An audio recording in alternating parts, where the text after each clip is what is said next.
சொல்லுகிறது. அவர்கள் மேல் நீங்களும் ஆவியினாலே தேவனுடைய வாசம் மூலமாக கூட்டி கட்டப்பட்டு வருகிறீர்கள். ஆகவே நாம் ஆவிக்கேற்ற மாளிகையாக கூட்டி சேர்த்து கட்டப்பட்டு வருகிறோம் அப்படிங்கிறத நம்ம பார்க்கிறோம். சரிங்களா? அப்ப இந்த அஸ்திவாரம் அப்படிங்கும்போது அதுக்கான மூளைக்கல் அப்படின்னா யார்தான்? மூளைக்கல் நாமா? சரிங்களா? அதாவது இந்த பில்டிங்கை பொறுத்த மட்டும் மூளைக்கல்னா நம்ம என்ன நினைப்போம்? முதல் போடுற அஸ்திவார கல்ல நினைப்போம். சரிங்களா? இது ஒரு இந்த ஒரு கட்டடம் இருக்கு, அதுக்கு முதல் அஸ்திவாரம் போடுவாங்க ஏதாச்சும் ஒரு மூளையில, அதுதான் அந்த மூளைக்கல் அப்படின்னு நம்ம நினைப்போம். ஆனா பைபிள் சொல்லுகிற அந்த கூற்றுப்படி அது வந்து மூளைக்கல் அல்ல. சரிங்களா? மூளைக்கல் அப்படின்னா கோபுரத்துல கொண்டு போய் ஒரு சதுரத்துல ஏற்கப்பட்ட ஒரு மூளை போன்ற ஒரு கோபுரம் போன்ற ஒரு கல்லை வைப்பாங்க. அது எப்படி இருக்கும் அப்படின்னு பாத்தீங்கன்னா, உதாரணத்துக்கு முக்கோண வடிவுல கூர்ப்பா இருக்கும்ல, அது மாதிரி 4 கோண வடிவுல கூர்ப்பா இருக்கக்கூடிய ஒரு விஷயம். அதாவது இப்படி இருக்கும். சரிங்களா? அதுக்கு சதுரமான அஸ்திவாரம் இருக்கும், சதுரமான பரப்பளவு. அந்த பரப்பளவுக்கு மேலாக கோபுரமாக கட்டப்பட்டிருக்கும். உதாரணமாக பிரமிடுகள் எப்படி இருக்குன்னு பார்த்திருக்கிறீங்கன்னா, 4 மூலையில இருந்தும் 4 பக்கத்துல இருந்தும், மூலையில இருந்துல 4 பக்கத்துல இருந்தும் கோபுரத்தை நோக்கி அப்படி சாய்வா போகும். இந்த பக்கம் சாய்வா, இந்த பக்கம் சாய்வா, இந்த பக்கம் சாய்வா, இந்த பக்கம் சாய்வா, மேல மூலையில போய் எல்லாம் ஒண்ணு சேர்ந்துடும். சரிங்களா? அந்த மூலையில உள்ள கல் இப்ப புரியுதுங்களா? எல்லா மூலைகளுக்கும் எல்லா பக்கத்துக்கும் ஒரு மூளை அப்படின்னு பார்க்க போனா மேல உள்ளதுதான். எல்லா மூலைகளுக்கும் நல்லா புரிஞ்சுக்கணும். நீங்க இந்த பில்டிங்ல ஒரு மூலையில கட்டினீங்கன்னா அந்த மூளை தான் வரும். ஆனா எல்லாத்தையும் சேர்த்து மேல காமிக்கக்கூடிய அந்த மூளைக்கல்லை பத்தி தேவன் இந்த இடத்துல நம்மளுக்கு சொல்றார். ஆகவே அந்த கல் தான் மூளைக்கல். அதற்கு அஸ்திவாரம் அடிப்படையா தளத்துல அஸ்திவாரம் யாரு என்ன அப்படின்னு பார்க்கும்போதுதான் நம்ம திரும்ப அந்த 19வது வசனத்தை நம்ம வாசிக்கலாம். ஆகையால் நீங்கள் இனி அந்நியரும் பரதேசிகளாய் இராமல் பரிசுத்தவான்களோட ஒரே நகரத்தாரும் தேவனுடைய வீட்டாருமா இருந்து அப்போஸ்தலர் தீர்க்கதரிசிகள் என்பவருடைய அஸ்திபாரத்தின் மேல் கட்டப்பட்டவர்களுமாய் இருக்கிறீர்கள். இப்ப சொல்லுங்க, மூளைக்கல், அந்த அஸ்திவாரத்திற்கான மூளைக்கல் கிறிஸ்து, அதற்கான அஸ்திவாரம் ரெண்டு குரூப்பை பத்தி சொல்லி இருக்கு. ஒண்ணு என்ன?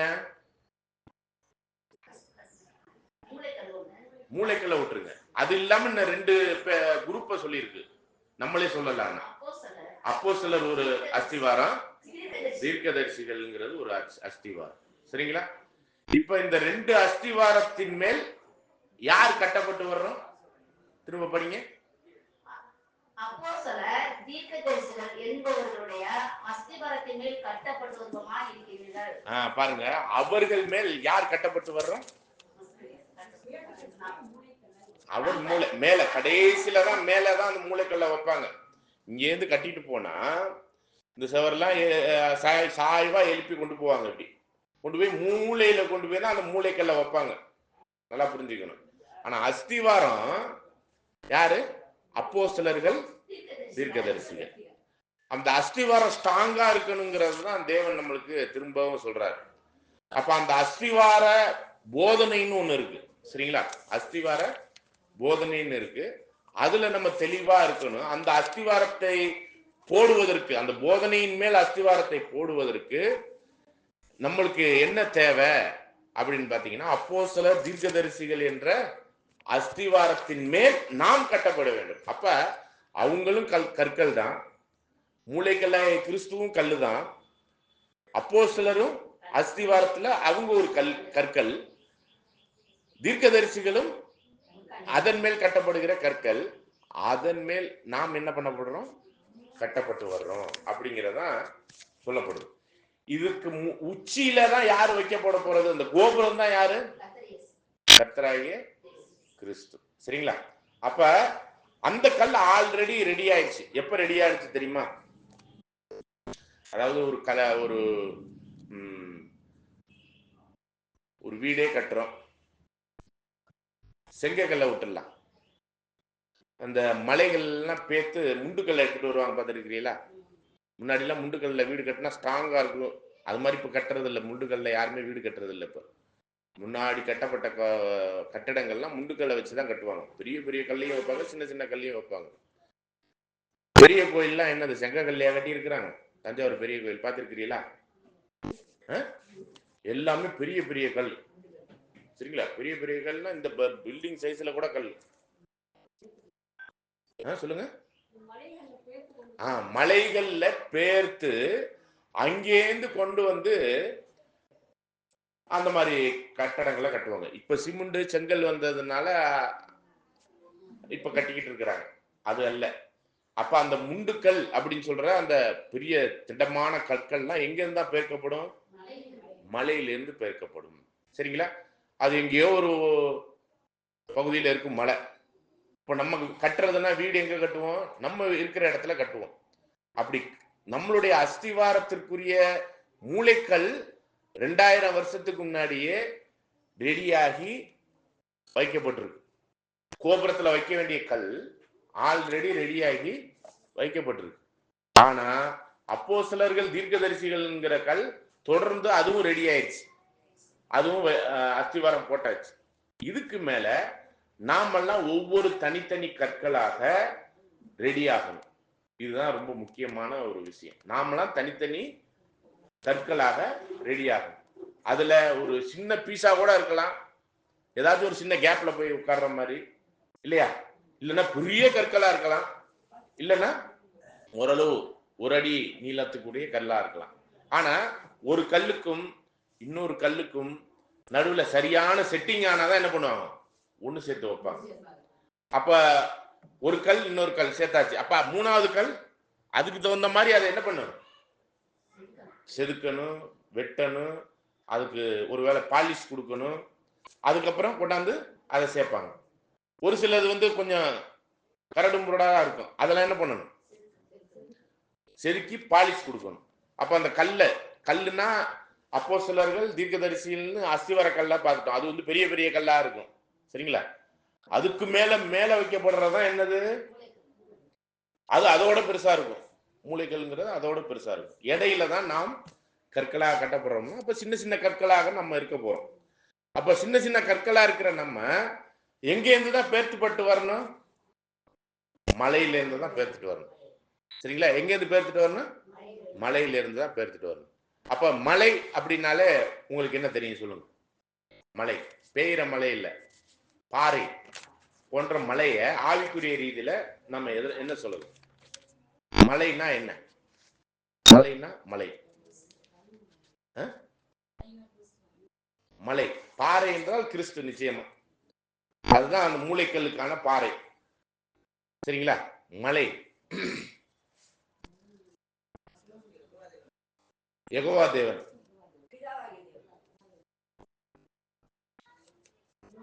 கல்மலை, ஞான கல்மலை, நித்திய கல்மலை, அந்த வகையில சொல்றீங்க. சரி, அது வந்து ஒரு தனித்துவம் உள்ள ஒரு கல்மலையை பத்தி சொல்லப்படுகிற ஒரு விஷயமா இருக்கு. சரிங்களா? இப்ப நம்ம சொல்றது உலகத்துல இருக்கிற இந்த மலையை பத்தி ஆவிக்குரிய ரீதியில எடுத்தோம்னா என்ன அர்த்தம்னு கேட்குறேன். அது பிதாவாகிய தேவன் கிறிஸ்து என்னும் மலை. அந்த கல்மலைங்கிறது எதற்கு அடையாளமா இருக்குன்னா தேவனுடைய ராஜ்யத்துக்கு அடையாளமா இருக்கு. அதாவது மலைகளை நோக்கி நம்ம ஓடணும் அப்படிங்கும்போது அந்த மலை எதுனாக்க பிதாவையும் குமாரனுமாகிய கிறிஸ்து என்னும் பிதாவை என்னும் யெகோவா தேவன் என்னும் 2 மலைகளை நோக்கி நம்ம ஓடணும். அப்ப 2 பேருமே இப்ப எங்க இருக்கிறாங்க? பரலோகத்துல இருக்கிறாங்க. அப்ப பரலோக ராஜ்யத்தை நோக்கி அந்த மலையை நோக்கி ஓடணுங்கிறதான் மலைக்கான அர்த்தம்.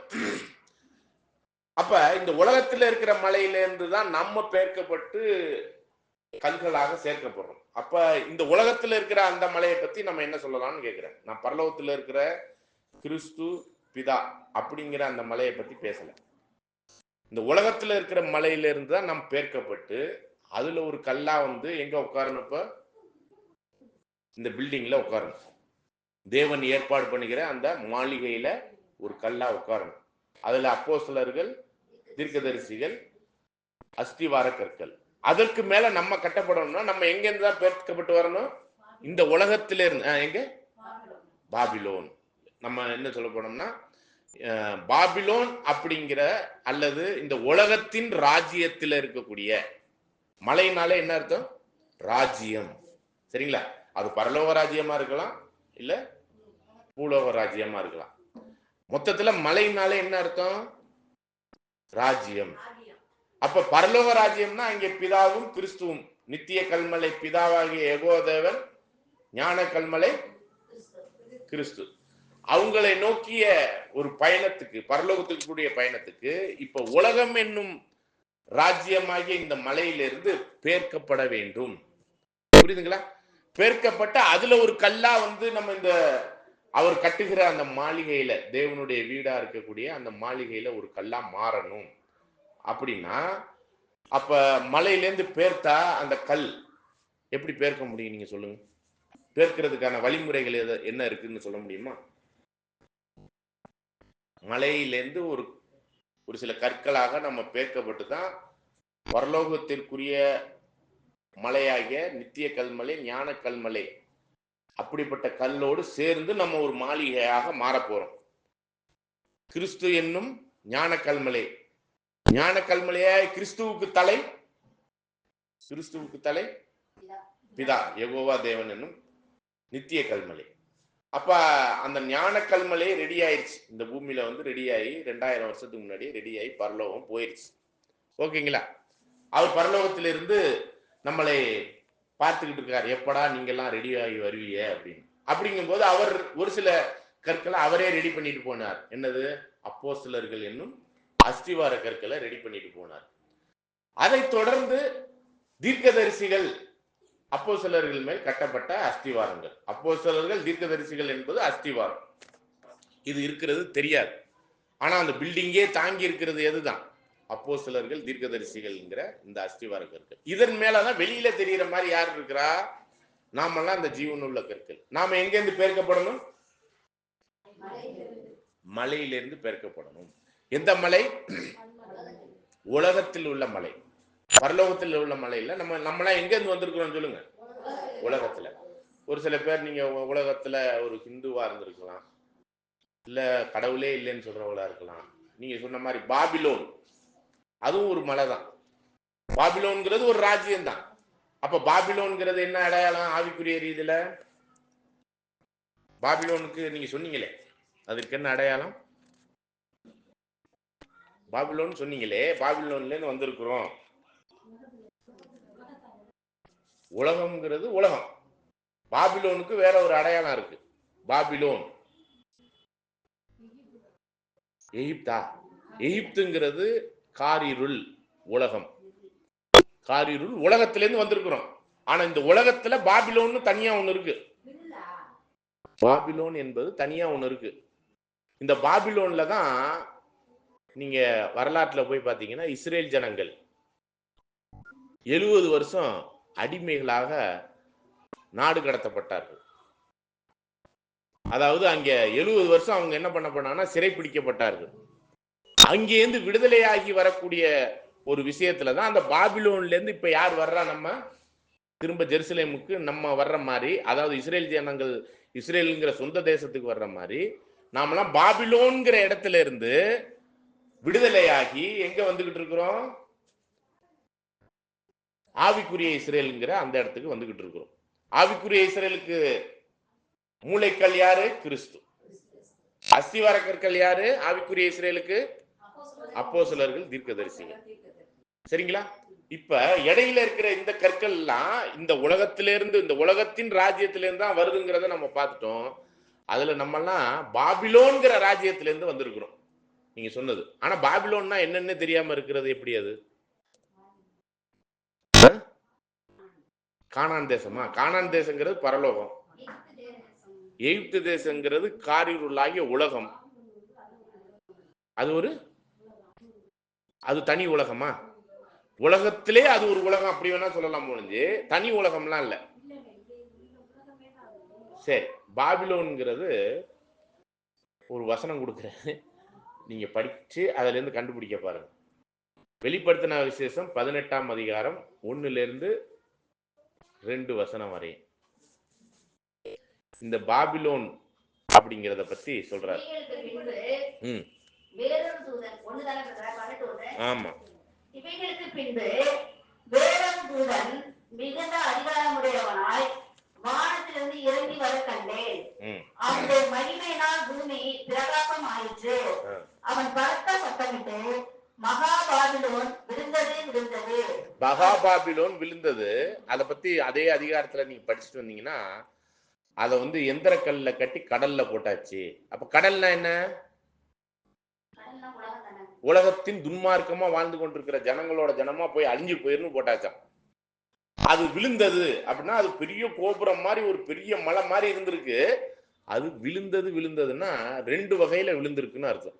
விழுந்தது விழுந்தது. படிங்க. பாருங்க, அந்த பாபிலோன்ங்கிற இந்த உலகத்துல உள்ள அந்த மலை பேய்கள் குடியிருக்கிற குடியிருப்பான். சகலவித அசுத்த ஆவிகளுடைய காவல் வீடு. அப்புறம்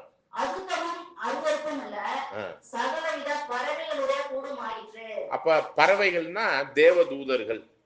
தேவதூதர்கள் என்ன மாதிரி தேவதூதர்கள்? இந்த பறவைகள் அசுத்தமான தேவதூதர்கள். சரிங்களா? அசுத்தமான ஆவி. அப்புறம் என்ன பாக்குறோம்? 3 வகையா பாக்குறோமா? அசுத்தமான ஆவி, அருவருப்புள்ள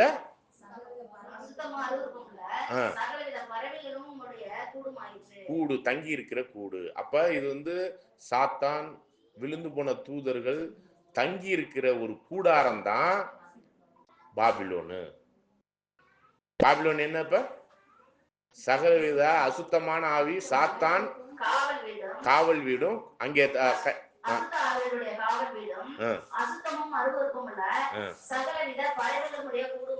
கூடுமா இருக்குது. அப்ப அசுத்தாவி இருக்கிற ஒரு கூடாரம் அல்லது அங்கேதான் அசுத்தாவியே இருக்குதுங்கிறார். சாத்தானுடைய கிரியைகள்லாம் அங்கேதான் இருக்குங்கிறார்.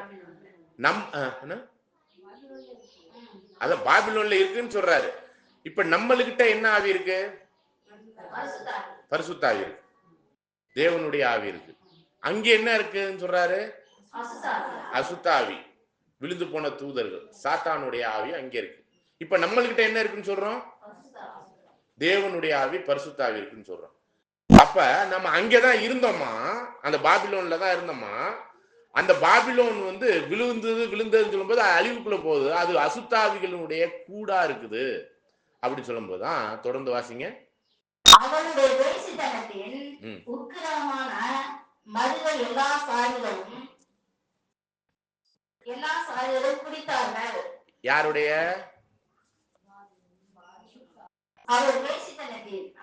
யாருடைய? அந்த பாபிலோன்ங்கிறது ஒரு வேசி. பாபிலோன்ங்கிறது இங்க என்னது? வேசி. ஒரு பெண்ணை குறிக்குது. இப்ப சொல்லுங்க, ஒரு பெண்ணை குறிக்குது. அது வேசித்தனம்னா உண்மையான புருஷனை விட்டாச்சு. நம்மளுக்கெல்லாம் உண்மையான புருஷன் ஆவிக்குரிய ரீதியில யாரு? இயேசு கிறிஸ்து. அதை விட்டுட்டு வேற விதத்துல தப்பா வேற ஒரு புருஷனை நாடி இருந்தாக்கி அதுதான் என்னது? கிறிஸ்துவை விட்டுட்டு இன்னொரு புருஷனை, வேற யாராச்சும் உலகத்துல உள்ளவங்க தான் அவர் தான் எங்களுக்கு மெய்ப்பர், அவர் தான் எங்களுக்கு வழி நடத்துறவர் அப்படின்னு உலகத்தில் உள்ள ஒரு நபரை குறித்து நம்ம முக்கியத்துவம் கொடுக்கிறோம்னா அது என்னது? வேசித்தனம். அவ வேசித்தனத்தின் மதுபானம்ங்கிறது பொய்யான தீர்க்க தரிசனங்கள், பொய்யான போதனைகள், பொய்யான வாக்குறுதிகள். சரிங்களா? பொய்யான வாக்கு தத்தங்கள் இதெல்லாம் சொல்லி நம்ம பொய்யா வழி நடத்தி கொண்டிருக்கிற ஒரு இடத்திற்கு பேர் தான் பாபிலோன். அது ஒரு பெண்ணா இருக்குது. அது விழுந்துரும் அழிஞ்சு போயிரும். அப்படிப்பட்ட இடத்துல அசுத்தாவி தான் இருக்குது, பரிசுத்தமான ஆவி இல்ல. அப்படிங்கும்போது இது இப்ப சொல்லுங்க, இந்த உலகத்துல இந்த பாபிலோன்கிற ஒரு பெண் யாரை அடையாளப்படுத்துது?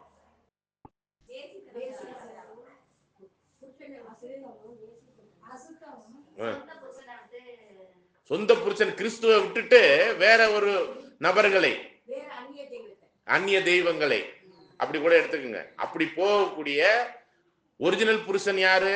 கிறிஸ்து. அதை விட்டுட்டு மற்ற ஏனைய அந்நிய தெய்வங்கள் போன்ற ஒரு சில பேர் அங்க யார் குடியிருக்கிறான்னு பாக்குறோம். அங்க யார் குடியிருக்கிறா? அசுத்தாகி, விழுந்து போன தூதர்கள், சாத்தான் விழுந்து போன தூதர்களை வணங்கக்கூடிய ஒரு குரூப். அங்க இருந்து தான் இப்ப நம்ம இங்க வந்திருக்கிறோமா? அப்படிதானே இங்க சொல்லப்படுது. தொடர்ந்து வாசிங்க. பூமியின் ராஜாக்கள் அவளோட வேசித்தனம் பண்ணினார்கள். பூமியின் வர்த்தகர் அவருடைய செல்வ செருக்கின் மிகுதியினால் ஐஸ்வர்யவான்களானார்கள் என்று கிளம்பினான். பின்பு வேறொரு சத்தம் வானத்திலிருந்து உண்டாக கேட்டேன். பாருங்க, இது இந்த பாபிலோன்கிற ஒரு பெண், ஒரு ராஜ்யம், இந்த உலகத்தில் உள்ள ராஜ்யம், அதுல அசுத்தாவி பிசாசுகள் குடியிருக்கிற இடம். அப்படிப்பட்ட இடத்துல மதுபானமாகிய பொய் போதனைகள், தெளிவற்ற வாக்குறுதிகள், வாக்குத்தத்தங்களை வைத்து வழி நடத்தப்படுகிற ஒரு இடம் தான் பாபிலோன் அப்படிங்கிற ஒரு பெண்ணை அடையாளப்படுத்துது. அது நிச்சயமாகவே விழுந்துவிடும், நிச்சயமாகவே விழுந்துவிடும் அப்படிங்கிறாரு. வேற ஒரு சத்தம் கேட்குது. இது யாருக்கு கொடுக்கிற சத்தம் அப்படின்னா, ஆண்டவர் நமக்கு கொடுக்கிற சத்தம். இப்ப நம்ம எல்லாம் அங்கதான் இருந்தோமா? படிங்க. இப்ப பின்பு வேறொரு சத்தம் வானத்திலிருந்து உண்டாக கேட்டேன். அது என் ஜனங்களே. என்ன ஜனங்களே? என் ஜனங்களே. அப்ப அது தேவன் கர்த்தர் நம்மளை பார்த்து என் ஜனங்களேன்னு சொன்னா, அது யார் அந்த என் ஜனங்கள்? நாம தானே. இப்ப நம்ம ஆக்சுவலா எங்க இருந்தோம்னு சொல்லுது பாருங்க, படி. என் ஜனங்களே, நீங்கள் அவளுடைய பாவங்களுக்கு உடன்படாமலும் அவளுக்கு நேரிடும் பாதைகளில் அகப்படாமலும் இருக்கும்படிக்கு அவளை விட்டு வெளியே வாருங்கள். யாரை விட்டு வெளியே வாங்க? பாபிலோன் என்ற பெண் உண்மையான கிறிஸ்துவை விட்டுட்டு வேற வழியில தப்பா வழி நடத்தப்பட்டு வேற வேற கிறிஸ்துவ இல்லாத வேற வேற பேரெல்லாம் நாடிக்கிட்டு இருக்கிறாங்க. அவளை விட்டு வெளியே வாருங்க. இப்ப சொல்லுங்க, யார் அந்த பாபிலோன்? அத வெளியே வர்றவங்க நம்ம தான். எங்க இருந்து இப்ப வெளியே வந்திருக்கிறோம்? அந்த பாபிலோன் தான் யாருன்னு கேக்குறோம். அதுவும் ரைட்டு தான்.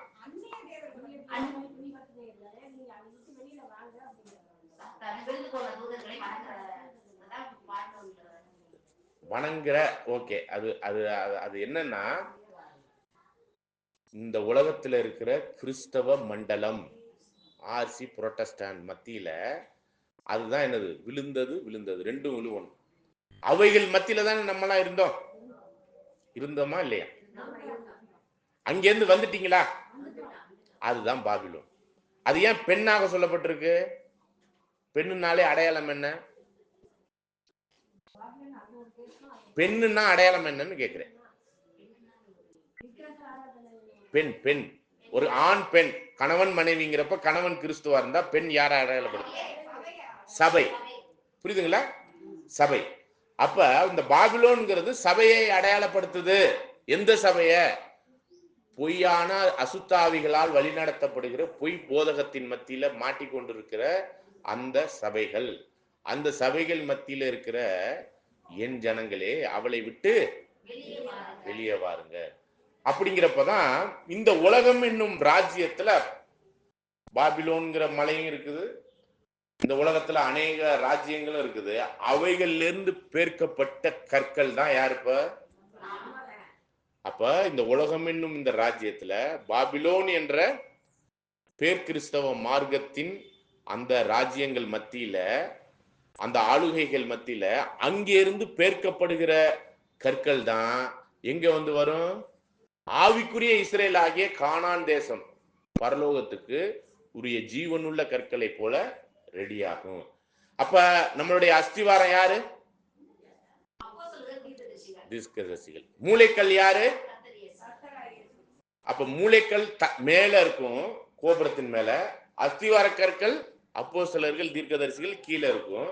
அப்ப நடுவுல கட்டப்படுகிற அந்த கற்கள் யாரு? நாம எங்க இருந்து பேர்க்கப்பட்டு வந்திருக்கிறோம்? பாபிலோன் பாபிலோன் குமாரஸ்தின் மத்தியில் இருக்கிற நாம் அங்கிருந்து பேர்க்கப்பட்டு வந்திருக்கிறோம்.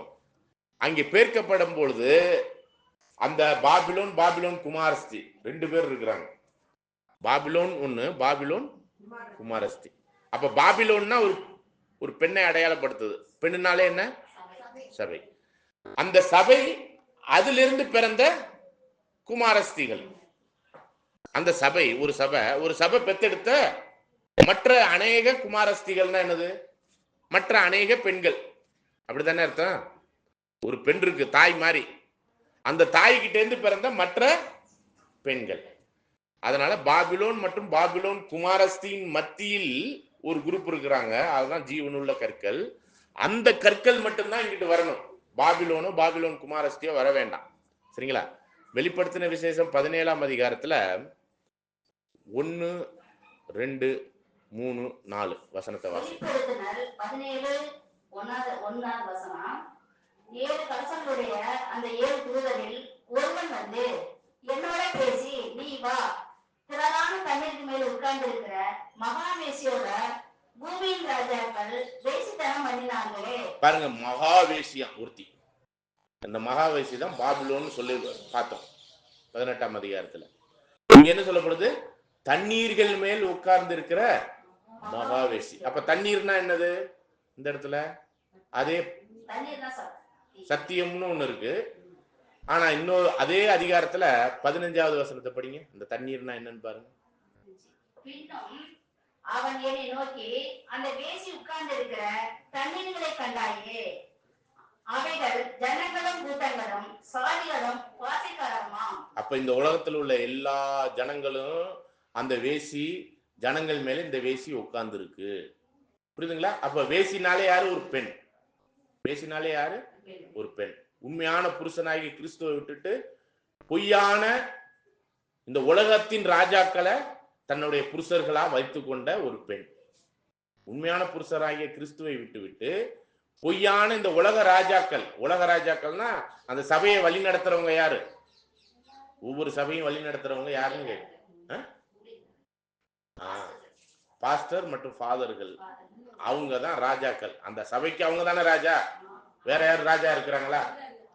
அப்ப அந்த ராஜாக்களுக்கெல்லாம் மதுபானத்தை ஊத்தி கொடுத்து நல்லா குடிச்சிட்டு ஆடுங்கன்னு சொல்லி இருக்கிறாங்களா? அதான் ஆடிக்கிட்டு இருக்கிறாங்க. நிறைய பேர் ஆடுறாங்களா இல்லையா? அப்ப அந்த வேசி உட்கார்ந்து இருக்கிற அந்த தண்ணீர் எதை அடையாளப்படுத்துது? இந்த உலக ஜனங்கள், வாசைக்காரர்கள், ஜாதிகள், எல்லா மனுஷர்கள் மேலதான் இந்த சபையாகிய பெண் உட்கார்ந்து இருக்கு. இப்ப திரும்ப 2வது வசனத்தை படிங்க. அவனுக்கு வருகிற ஆக்கினையை உனக்கு காண்பிப்பேன் என்று சொல்லி. பாருங்க, அந்த வேசி இந்த உலகமெல்லாம் எல்லா இடத்துலயும் உட்கார்ந்து இருக்கிற அந்த வேசி ராஜாக்களுக்கு மதுபானத்தை ஊத்தி கொடுத்து அந்த ராஜாக்களோடு என்ன பண்ணிக்கிட்டு இருக்கிறா? வேசித்தனம். அந்த ராஜாக்கள் யாரு? பொய் ஊழியக்காரர்கள். அந்தந்த சபைக்கு பொய்யான ஊழியக்காரர்கள் தான். அந்த சபைக்கு அவங்க தானே ராஜா. அவங்க என்ன சொல்லுவாங்க பாத்தீங்களா? ஏன் ஆடு அப்படிம்பாங்க. ஆக்சுவலா ஆடு யார் விட்டு? ஆடு யார்? முதல்ல நாம யாருடைய ஆடு? கிறிஸ்துவனுடைய ஆடு. கர்த்தரின் என்னவா இருக்கிறார்? கர்த்தர் என் மேய்ப்பரா இருக்கிறார். இப்ப அந்த மேய்ப்பரை விட்டுட்டு இந்த உலகத்தில் உள்ள ஊழியக்காரர்களை என் மேய்ப்பர்னு சொல்லிக்கிட்டு நம்ம அங்கே போயிருந்தோம்னா அவங்களும் என்ன சொல்றாங்க? கர்த்தருடைய ஆடுகளை அவங்க என்ன சொல்றாங்க? ஏன் ஆடுன்னு சொல்றாங்க. அப்ப நம்ம யாருடைய ஆடு இல்லைன்னு அர்த்தம்? கர்த்தருடைய ஆடு இல்லைன்னு அர்த்தம். புரியுதுங்களா? அப்ப அந்த சபை என்ற இந்த ஒரு விஷயம், பெண் இந்த உலகத்தின் ராஜாக்களா, அந்த சபைகளே ஆளக்கூடிய ராஜாக்களா இருக்கிறவங்களுக்கு மதுபானத்தை ஊத்தி கொடுத்து மதிமயங்க வச்சிருக்கிறாங்க. சரிங்களா? அப்ப இந்த மதிமயக்கமான ஒரு விஷயம் என்னன்னு பாத்தீங்கன்னா பொய் போதனைகள். இது கூட ஒரு வசனம் 2 தீமோத்தி 4ஆம் அதிகாரத்துல படிக்கலாம். அவங்களுக்கு தேவையான பொய் கட்டுக்கதைகளை சொல்லுகிற ஊழியக்காரர்களை அவங்கவுங்க தேர்ந்தெடுத்துக்குவாங்க. சரிங்களா? 2 தீமோத்தி 4ஆம் அதிகாரத்துல 1ல இருந்து படி. நான் தேவனுக்கு முன்பாகவும் உயிரோடு இருக்கிறவர்களுக்கு இருக்க போகிற கர்த்தராகிய இயேசு கிறிஸ்துவுக்கு முன்பாகவும் அவருடைய பிரசன்னமாகுதலையும் அவருடைய ராஜ்யத்தையும் சாட்சியாக வைத்து கட்டளையிடுகிறவாறு. அப்ப இந்த இடம் என்னன்னா, இதுதான் என்னது, பரலோக ராஜ்யம் என்னும் அந்த மலைக்கு போக வேண்டியவர்களா இருக்கக்கூடிய நமக்காக அப்போஸ்தலர் பவுல் ஒரு கட்டளை கொடுக்கிறார். பாருங்க, நீங்க எல்லாம் எந்த ராஜ்யத்தை சார்ந்தவங்க? இந்த உலகத்தின் ராஜ்யத்தை சார்ந்தவங்களா? இல்ல. ஆனா நீங்க இந்த உலகத்திலிருந்து பிரிஞ்சு வந்து பரலோக ராஜ்யமாகிய கிறிஸ்து 2ஆம் வருகையில வரும்போது அந்த ராஜ்யத்தை சார்ந்தவர்களா இருக்கிறீங்க. அதற்கு தகுதி உடையவர்களா ஆகணும்னா நீங்க ரெடி ஆகணும். அதற்கு அவருக்கு முன்பாக என்ன பண்ணணும்? திரும்ப படிங்க இந்த 1வது வசனத்தை. தேவனுக்கு முன்பாகவும் உயிரோடு இருக்கிறவர்களையும் மரித்தவர்களையும் நியாயம் தீர்க்கப்படுகிற கர்த்தராகிய இயேசு கிறிஸ்துவுக்கு முன்பாகவும் அவருடைய பிரசன்னமாகுதலையும் அவருடைய ராஜ்யத்தையும் சாட்சியாக வைத்து. பாருங்க, அவருடைய பிரசன்னமாகுதல், அவர் திரும்ப 2ஆம் வருகையில வந்து எல்லார் மத்தியிலும் பிரசன்னமாகுகிற அதையும் அவருடைய ராஜ்யத்தையும் சாட்சியா. அப்பனா அந்த ராஜ்யத்திற்கு அவருடைய 2ஆம் வருகைக்கு எதிர்பார்த்து காத்திருக்கிற அந்த ஜனங்களுக்காக ஒரு கட்டளையை கொடுக்கிறார். நம்ம இந்த உலகத்தின் ராஜாக்களோடு இணங்கி உலகத்தின் போதவர்கள் உலகத்தின் வழிகாட்டில் உள்ள அந்த ராஜாக்களுக்கு இணங்கி போனோம்னா நம்ம யாரு? கிறிஸ்துவை விட்டுட்டு, உண்மையான புருஷனை விட்டுட்டு யாரை நாடிக்கிட்டு இருக்கிறோம்? அந்நிய தெய்வங்களா இருக்கக்கூடிய, அந்நிய ராஜாக்களா இருக்கக்கூடிய ஒரிஜினல் ராஜாதி ராஜாவாகிய கிறிஸ்துவை விட்டுட்டு இன்னைக்கு வழி நடத்துகிற சபையை வழி நடத்துகிற யாரை சார்ந்தவர்களா இருக்கிறோம்? அப்பனா ஒருவேளை இங்க இருக்கிறவங்க கூட இங்க இருக்கிற போதகர்கள் வழி நடத்துறவங்க அப்படின்னு அவங்கள சார்ந்தவர்களா இருந்தீங்கன்னா நீங்களுமே யாருதான்? கிறிஸ்துவனுடைய பிரசன்னமாகுதலுக்கும் அவருடைய ராஜ்யத்திற்குரிய கட்டளைக்குரிய ஜீவியத்துக்கு தகுதியற்றவர்கள். நான் இவரை சார்ந்தவன், அவரை சார்ந்தவன், அப்போலோவை சார்ந்தவன், பவுலை சார்ந்தவன், பேதுருவை சார்ந்தவன், அப்படி ஒரு குரூப் இருந்தீங்கன்னாலும் அது என்னதான்? கிறிஸ்துவனுடைய 2ஆம் வருகையின் பிரசனத்துக்கும் அவருடைய ராஜ்யத்துக்கும் தகுதியற்றவர்கள். ஒருவேளை நம்ம தகுதி அடையணும்னா இந்த கட்டளைய, பின்னாடி கொடுக்கப்படுற கட்டளைய தெளிவா புரிஞ்சுக்கணும்.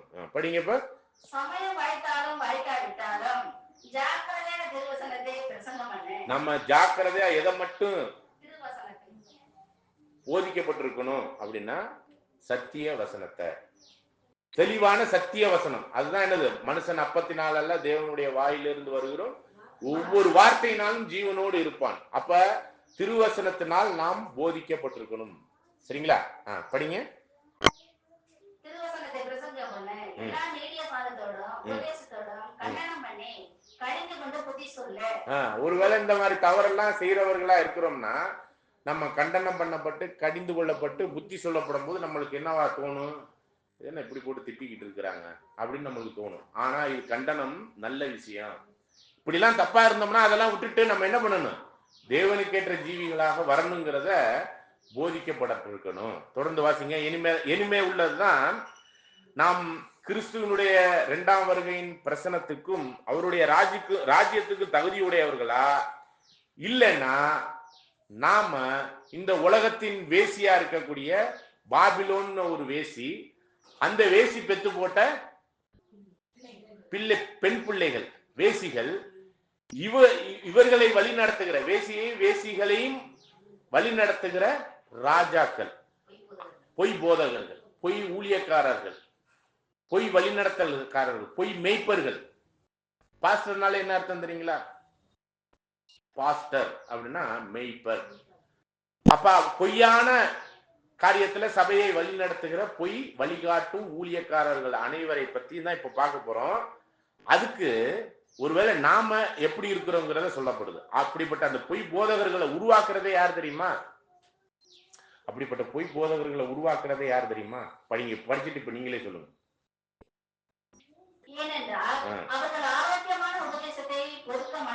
பாருங்க, உண்மையான சத்தியத்தின் தெளிவான சத்தியமாகிய வேதவசனத்தின் சத்தியத்தை கேட்பதற்கும் அதை பொறுத்துக் கொள்வதற்கும் மனசு இருக்காதான். யாருக்கு?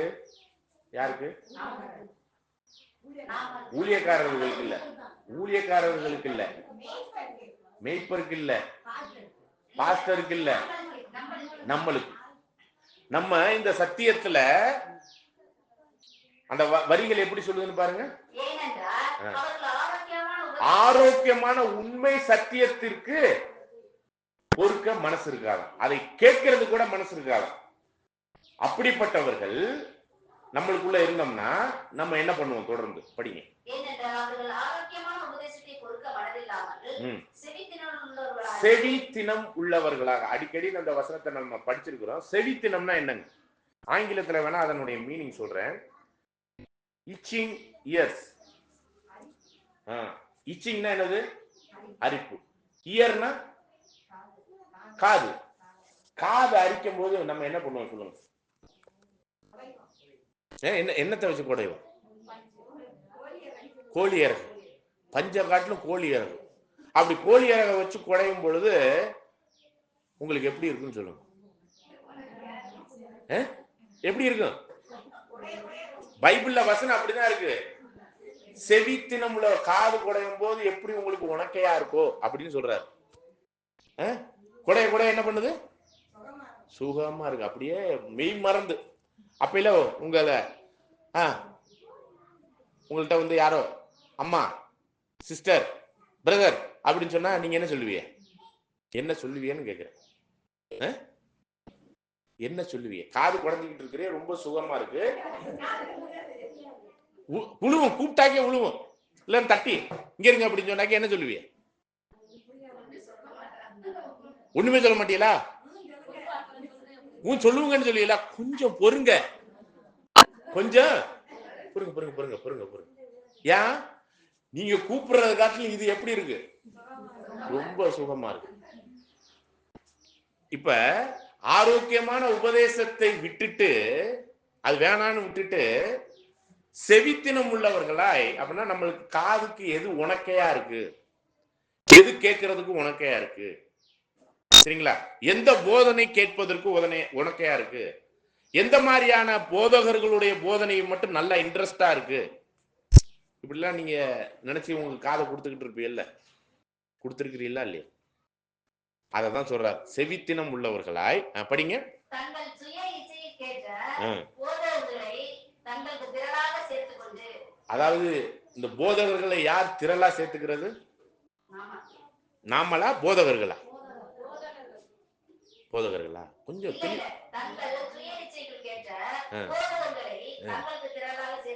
தங்களுக்கு திரளாக போதகர்களை, இந்த மாதிரி போதகர்களை தங்களுக்கு திரளாக சேர்த்து கொண்டுனா யார்? போதகர்களை குறிக்குமா? அதை கேட்கிறவர்களை குறிக்குமா? நம்ம தான் என்ன பண்ணிக்கிறோம்? நமக்கு யாரு இன்ட்ரெஸ்டா சப்ஜெக்ட் பேசுறா, நம்மளுக்கு யாரு உனக்கையா இது சொல்றா, அப்படிங்கிற மாதிரி உண்மையான சத்தியத்தை விட்டு விலகி செவித்தினம் உள்ளவர்களை நம்மளுக்கு தகுந்த மாதிரி யாரு போதிக்கிறா? நம்ம இச்சைகளுக்கு தகுந்த மாதிரி, நம்மளுடைய பாவங்கள் இதெல்லாம் பரவாயில்லங்க, இந்த பாவம்லாம் ஒன்றும் பிரச்சனை இல்லைங்க, ஓகே.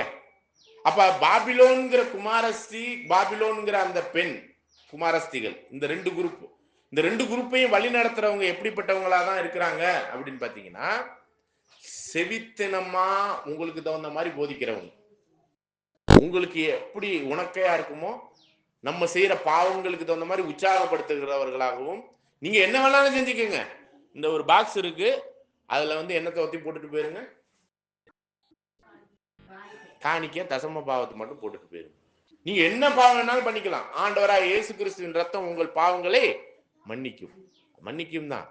ஆனா நம்ம என்னமோ பாவம் செய்யறதுக்கு முன்னாடி, உதாரணத்துக்கு பழைய ஏற்பாட்டு காலத்துல எப்படி தெரியுங்களா பாவம் செய்வாங்க? பாவம் செய்யறதுக்கு முன்னாடி நியாயப்பிரமாணத்துல சொல்லப்பட்டிருக்கு, நீ இந்த பாவம் செஞ்சேன்னா ஒரு ஆடை பலி கொடுக்கணும், ஒரு மாடை பலி கொடுக்கணும், புறாவை பலி கொடுக்கணும், இது மாதிரி பல வகையான பலிகள் இருக்கு. அப்ப நான் பாவம் செய்யணும்னா இப்ப நான் என்ன பண்ணணும்? பாவம் செய்யணும்னா முதல்ல நான் வந்து எந்த பாவம் செய்ய போறேன்னா அதுக்குரிய பலியை நான் எங்கேயாச்சும் வாங்கி வச்சுக்கணும். அதாவது உதாரணத்துக்கு நான் செய்யற பாவத்துக்கு ஒரு ஆடு பலி செலுத்தணும்னு வச்சுக்கோங்களேன். ஃபர்ஸ்ட் நான் பாவம் செய்யறதுக்கு முன்னாடி எதை வாங்கி வச்சுக்கணும்? பலி செலுத்துறதுக்கு ஆட்டை வாங்கி வச்சுக்கணும். ஏன்? நான் என்ன பண்ண போறேன்? பாவம் செய்ய போறேன். பாவம் செஞ்ச பிறகு நான் தேவனுக்கு தேவை என்னது? ஆடு. தேவனே உங்களுக்கு என்ன தேவை? ஆடு தானே, இந்தாங்க ஆடு. நான் பாவம் செஞ்சிட்டேன், அதனால இந்தாங்க உங்களுக்கு ஆடு. அப்ப முதல்ல பாவம் செய்யறதுக்கு முன்னாடி எதை ரெடி பண்ணிட வேண்டியது? பலியை ரெடி பண்ணிட வேண்டியது. புரியுதுங்களா? அதனால இவங்களுக்கு நான் செஞ்ச பாவத்துக்காக ஒரு ஆடோ மாடோ ஒரு பறவையோ பலியாகுதுங்கிற அந்த இரக்கம் உண்டாகணுங்கிறதுக்காக தேவன் சொன்னார், உன் பாவத்துக்காக ஒரு உயிர் போவதே பாடுறா உணர்றான்னு சொன்னா உங்களுக்கு தேவை என்னது? தேவனே உங்களுக்கு தேவை என்னது?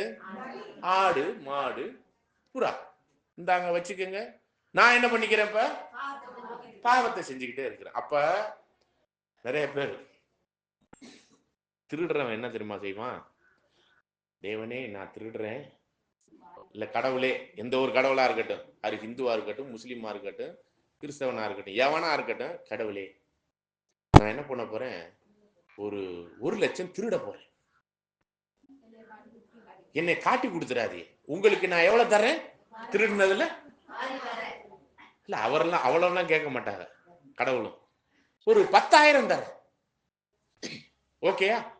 இப்படிதான் இந்த உலகத்தினுடைய மதங்கள் நம்மளை போதிச்சு நம்மளை பாவம் பண்றதுக்கு ரெடி பண்ணி வச்சிருக்கு. அப்ப இந்த இந்த விஷயத்தினுடைய நோக்கம் என்னன்னா, நம்மளை திருடனா இன்னும் ஆக்கணும். 1,00,000 திருடுவோம், 10,000 கடவுளுக்குன்னு கொடுத்துருவோம். இதானே நடக்குது.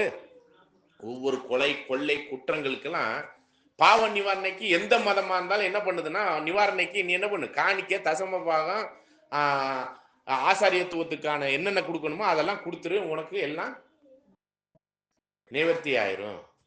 அப்படிங்கிறப்ப அந்த காசெல்லாம் எங்க போகுது? கடவுளுடைய பாக்கெட்லயே போகுது, மனுஷன் பாக்கெட்ல தான் போகுது. அது எந்த மதமா இருக்கட்டும், அது கிறிஸ்தவ மதத்தையே நம்ம இப்ப எடுத்து பேசிக்குவோம். நீங்க போடுற தசம பாகம் காணிக்கையெல்லாம் எங்க தேவனுக்கு போகுதுன்னு நினைச்சுக்கிட்டு இருக்கிறீங்களா? மனுஷன் பாக்கெட்ல தான் போகுது. அவன் ஒத்தி நல்லா இருப்பான் உயர்ந்த ஸ்தானத்துல, அவன் புள்ள அவன் குடும்பம் அவங்க எல்லாம் நல்லா உயர்ந்த ஸ்தானத்துல இருப்பாங்க. நம்ம அன்னாடங்காட்சியா இருப்போம். பாத்தீங்கன்னா நீங்க உங்கள்கிட்ட பரிசுத்தவான்கள்னா வெள்ளை சீலை தான் கட்டணும்னு சொல்லிட்டு, அதுவும் கலர் கலர் சீலையா வாங்காத அளவுக்கு 2-3 சேலை இருந்தா போதும், வெள்ளை சீலை கட்டிடணும். அது ஒண்ணா. அதுக்கப்புறம் ஏதாச்சும் நகையை நிறைய போட்டுட்டு வரீங்களா, நகையே கூடாது அப்படின்னு சொல்லி அதையும் எடுத்துட்டு வந்து காணிக்கையில போட்டுரும். இருக்கிற எல்லாவற்றிலுமே நம்மளை புடுங்கி திங்கிற ஆளுங்க தான் யாரு? இந்த ஊழியர்கள், போதகர்கள். அப்ப நம்மளுடைய பலவீனத்தை தெரிஞ்சு கரெக்டா பிடிச்சி வச்சிருக்கிறாங்க. என்ன தெரியுங்களா? இந்த சத்தியத்திற்குள்ளான கண்டிப்புக்கும் நீதிக்கான ஜீவியத்துக்கும் நம்ம ஒப்பு கொடுக்கறதுக்கு பதிலா பாவம் செய்யறது இயல்பு தாங்க. ஆனா அது பாவத்தை உற்சாகப்படுத்துறதுக்கு போதகர்களே அப்படிதான் போதிக்கிறாங்க.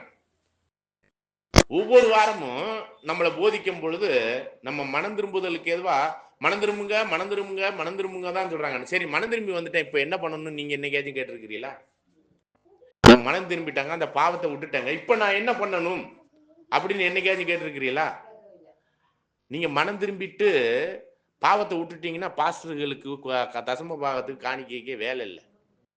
அதனாலதான் நம்ம தசம பாகம் காணிக்கலாம் எடுக்கிறதே இல்லை. இங்க மனம் திரும்பி வர்றவங்களுக்கு தான் சத்தியத்தின் ஜீவியத்துல இந்த வசனம் படிச்சோம் இல்லையா, 3வது வசனம் படிங்க. ஆரோக்கியமான உபதேசத்துக்கு இப்ப பொறுக்கிற மனசு வேணும்னா, ஆரோக்கியமான உபதேசத்தை பொறுக்கிற மனசு வரணும் அப்படின்னா என்னது? பொறுக்க மனது இல்லாதவர்கள் தான் அந்த குரூப். அவங்க என்ன பண்ணிக்குவாங்க, அவங்களுக்கு தகுந்த மாதிரி போதகர்களை தேடிக்குவாங்க. நான் இவ்வளவு பாவம் செஞ்சேன், ஆண்டவருடைய ரத்தத்தினால என்னை கல்வி எடுத்துருங்க, அப்புறம் உங்களுக்கு எவ்வளவு தேவை பாஸ்டர், உங்களுக்கு எவ்வளவு தேவை, 100 200, நான் பாவத்துக்கு தகுந்த மாதிரி நான் ஏத்தி கூட போட்டு தரேன். இப்படிதான் நம்ம தசம பாவம் கொடுத்துக்கிட்டு இருந்திருப்போம், காணிக்கை கொடுத்துக்கிட்டு இருந்திருப்போம். சரிங்களா? என்னமோ இந்த பாஸ்டர் தான் உங்களுக்கு பாவம் மன்னிக்கிறவர் மாதிரி, அவர்கிட்ட கொடுத்தாதான் உங்களுக்கு பாவம் மன்னிக்கப்படுங்கிற மாதிரி, நம்மளும் எவ்வளோ நம்ம காதுக்கு எவ்வளவு இனிமையா இருக்கோ அந்த மாதிரி இடத்துக்கு போயிடுறது. அதனாலதான் இங்க சொல்லப்படுறது, உங்கள் காதுகளுக்கு ஏற்ற போதகர்களை, உங்க காதுக்கு உனக்கையா யார் சொல்லுவாங்களோ, உங்க பாவ இச்சைகளுக்கு ஏற்றதான போதனையை யார் சொல்லுவாங்களோ அந்த போதனைகளுக்கு ஏற்ற போதகர்களை திரளாக சேர்த்து கொண்டு சத்தியத்தை விட்டு படிங்க, திரளாக சேர்த்து கொண்டு, ஏனென்றால் அவர்கள் ஆரோக்கியமான உபதேசத்தை பொறுக்க மனதில்லாமல் செவித்தினம் உள்ளவர்களாகி. செவித்தினம்னா என்னங்க? காது கேட்காததா? அது மாதிரி பொய் போதனை, அந்த மதுபானம் ஊத்தி கொடுக்கும் போது ஒரு போதையில சுத்திக்கிட்டு இருப்போம் தெரியுமா நம்மெல்லாம். அந்த மாதிரி அவங்க போதனைக்கு அப்படியே ரொம்ப அப்படியே சுகமா, அந்த மதுபானத்துல சுகமா இருக்கிற மாதிரி அந்த போதனைகளுக்கு உண்மையான சத்தியத்துக்கு விட்டு விலகி அந்த காதுகள் அதுக்குதான் என்ன பண்ணுது, செவி கொடுக்குது. படிங்க. செவித்தினா உள்ளவர்களாகி தங்கள் சுய இச்சைகளுக்கேற்ற போதகர்களை தங்களுக்கு திரளாக சேர்த்துக்கொண்டு எத்தனை திரளாக அவரு நல்லா போதிக்கிறாருங்க. வாக்கு தத்தம் என்ன? வாக்கு உண்மையிலே சொல்லுங்க, உங்களுக்கான வாக்கு தத்தம் என்ன? தேவன் கொடுத்திருக்கிற வாக்கு தத்தம் என்ன? இன்னைக்கு பாடமே அதுதான். சபைக்கான அஸ்திவாரத்திற்குரிய ஒரு விஷயத்தை தான் நம்ம படிச்சுக்கிட்டு இருக்கிறோம். இப்படிப்பட்ட அஸ்திவாரத்தின் மேல எல்லாம் போட்டுறாதீங்க. உண்மையான அஸ்திவாரத்தின் மேல உங்களுடைய ஜீவனுள்ள கற்களாக கட்டப்படுங்கிறப்ப உங்களுக்கான வாக்கு தத்தம் தேவன் என்ன கொடுத்திருக்கிறார் அதை சொல்லுங்க. பாடத்தின் தலைப்பு அஸ்திவாரத்திற்கு ஏற்ற ஜீவியம். அஸ்திவாரத்திற்கேற்ற ஜீவியம் வாழ்க்கை. அப்ப அஸ்திவாரத்திற்கேற்ற ஜீவியத்துல உங்களுக்கு வாக்கு தத்தமா தேவன், நீங்க உங்களுக்கு தேவன் என்னத்தை கொடுக்குறேன்னு சொல்லியிருக்காரு சொல்லுங்க. சோறா, குழம்பா, ட்ரெஸ்ஸா, வீடா, பைக்கா, காரா? சத்தியம் பாருங்க, சத்தியங்கிறது அதனால் நம்மளுக்கு கிடைக்கக்கூடிய வழி நடத்தல்கள், அந்த வாக்கு தத்தத்தை அடைவதற்கான போதனைகள், அதான் சத்தியம். அந்த சத்தியத்தை அடைந்தோம்னா நம்ம அந்த வாக்கு தத்தத்தை அடைஞ்சிருவோம். வாக்கு தத்தம்னா என்ன? வருஷம் ஆரம்பிக்கும் போது ஒரு வசனத்தை கொடுத்து இந்தாங்கன்னு வச்சுக்கணும் கொடுத்துருப்பாங்கல்ல. நீங்கள் படிச்சிருக்கிறீங்களா? ஏதாச்சும் ஒரு வாக்கு தத்தத்தை சொல்லுங்க.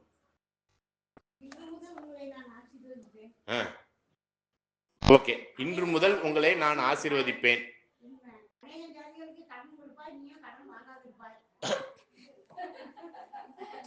அந்த வருஷம் ஃபுல்லா நம்ம எத்தனை கடன் வாங்கணும்? நீயும் இன்று முதல் ஆசீர்வாதமா இருப்பாய். இது ஒரு மிக முக்கியமான ஆசீர்வாதம். இன்று முதல் நித்தியத்துக்குரிய ஆசீர்வாதத்தை பத்தி அந்த வசனம் சொல்லுது. உண்மைதானே? அந்த வருஷத்துக்கான ஆசீர்வாதத்தை சொல்லுது. ஃபர்ஸ்ட் சொல்லுங்க. அப்ப அந்த நித்தியத்துக்குரிய ஆசீர்வாதம் தான் வாக்கு தத்தம். தேவன் கொடுக்கிறார் உங்களுக்கு ஒரு வாக்கு, வாக்குறுதி. சத்தியமா சொல்றாங்க, உங்களுக்கு இதெல்லாம் நான் உங்களுக்கு செஞ்சு தரேன். நம்ம ஏடிஎம்கேல இருந்து டிஎம்கேல இருந்து எல்லாரும் சொல்லுவாங்க. சொன்னாங்களா இல்லையா? ஆனா செய்யறது ஏதோ செய்வாங்க. ஆனா முழுமையா அந்த கொடுத்த வாக்குறுதிகளை செஞ்சு முடிக்கிறாங்களா? செய்ய மாட்டாங்க. இப்ப தேவன் உங்களுக்கு கொடுத்திருக்கிற வாக்குறுதி தான் வாக்கு தத்தம். என்ன வாக்குறுதி கொடுத்திருக்கிறார்?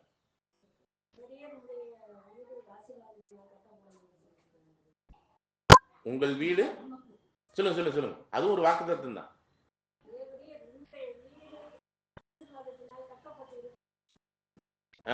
உங்களுடைய வீடு ஆசீர்வாதத்தினால் கட்டப்பட்டிருக்கு. சரிங்களா? இது என்ன நம்ம வீடு கட்டுறோம் அந்த வீட்டை சொல்றாரா? ஆவிக்குரிய வீட்டை தான் சொல்றாரு.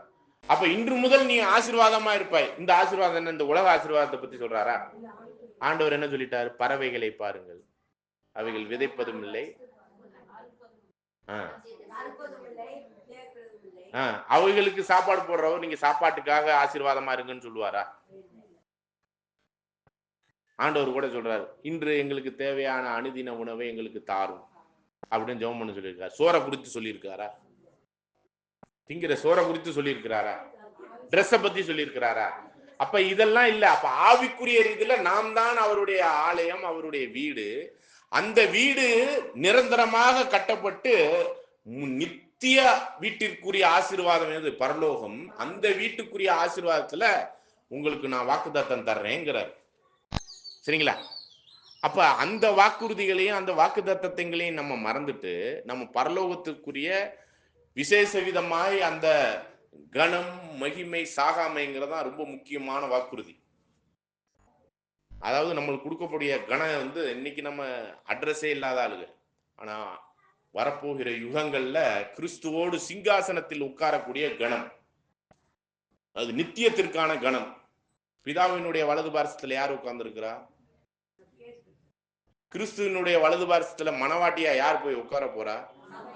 அப்ப எவ்வளவு பெரிய கணம்! மகிமை. அதே நேரத்தில் அந்த கன மகிமை இன்னைக்கு இருக்கிறாங்க MLA, chief minister, prime minister, Trump, Putin, இவங்கெல்லாம் கனம் மகிமையோட இருக்கிறாங்க. ஆனா ஜீவனோட இருப்பாங்களா நித்தியத்துக்கு? அப்ப கனமகிமை மட்டும் பத்தாது, இன்னொன்னு என்ன கொடுக்கிறாரு?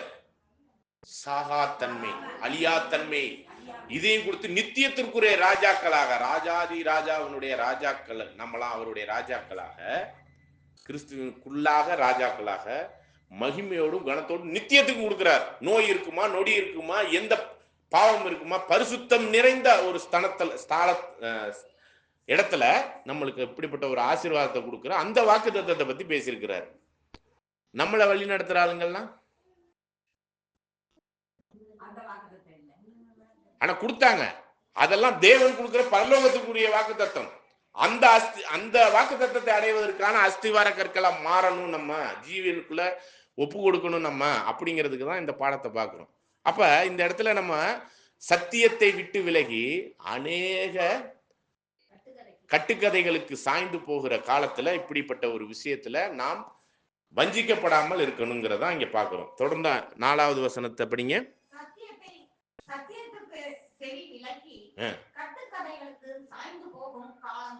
அப்ப பைபிள் வசனம், பைபிளின் ஆழங்களை பற்றி சொல்வதை விட்டுவிட்டு, அதுதானே நம்மளுக்கு ஜீவன். மனுஷன் அப்பத்தினால உயிரோட இருப்பானா? வசனம் என்ன சொல்லிருச்சு?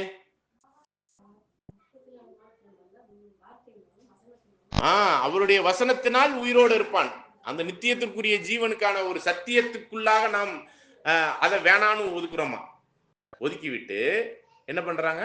படிங்க.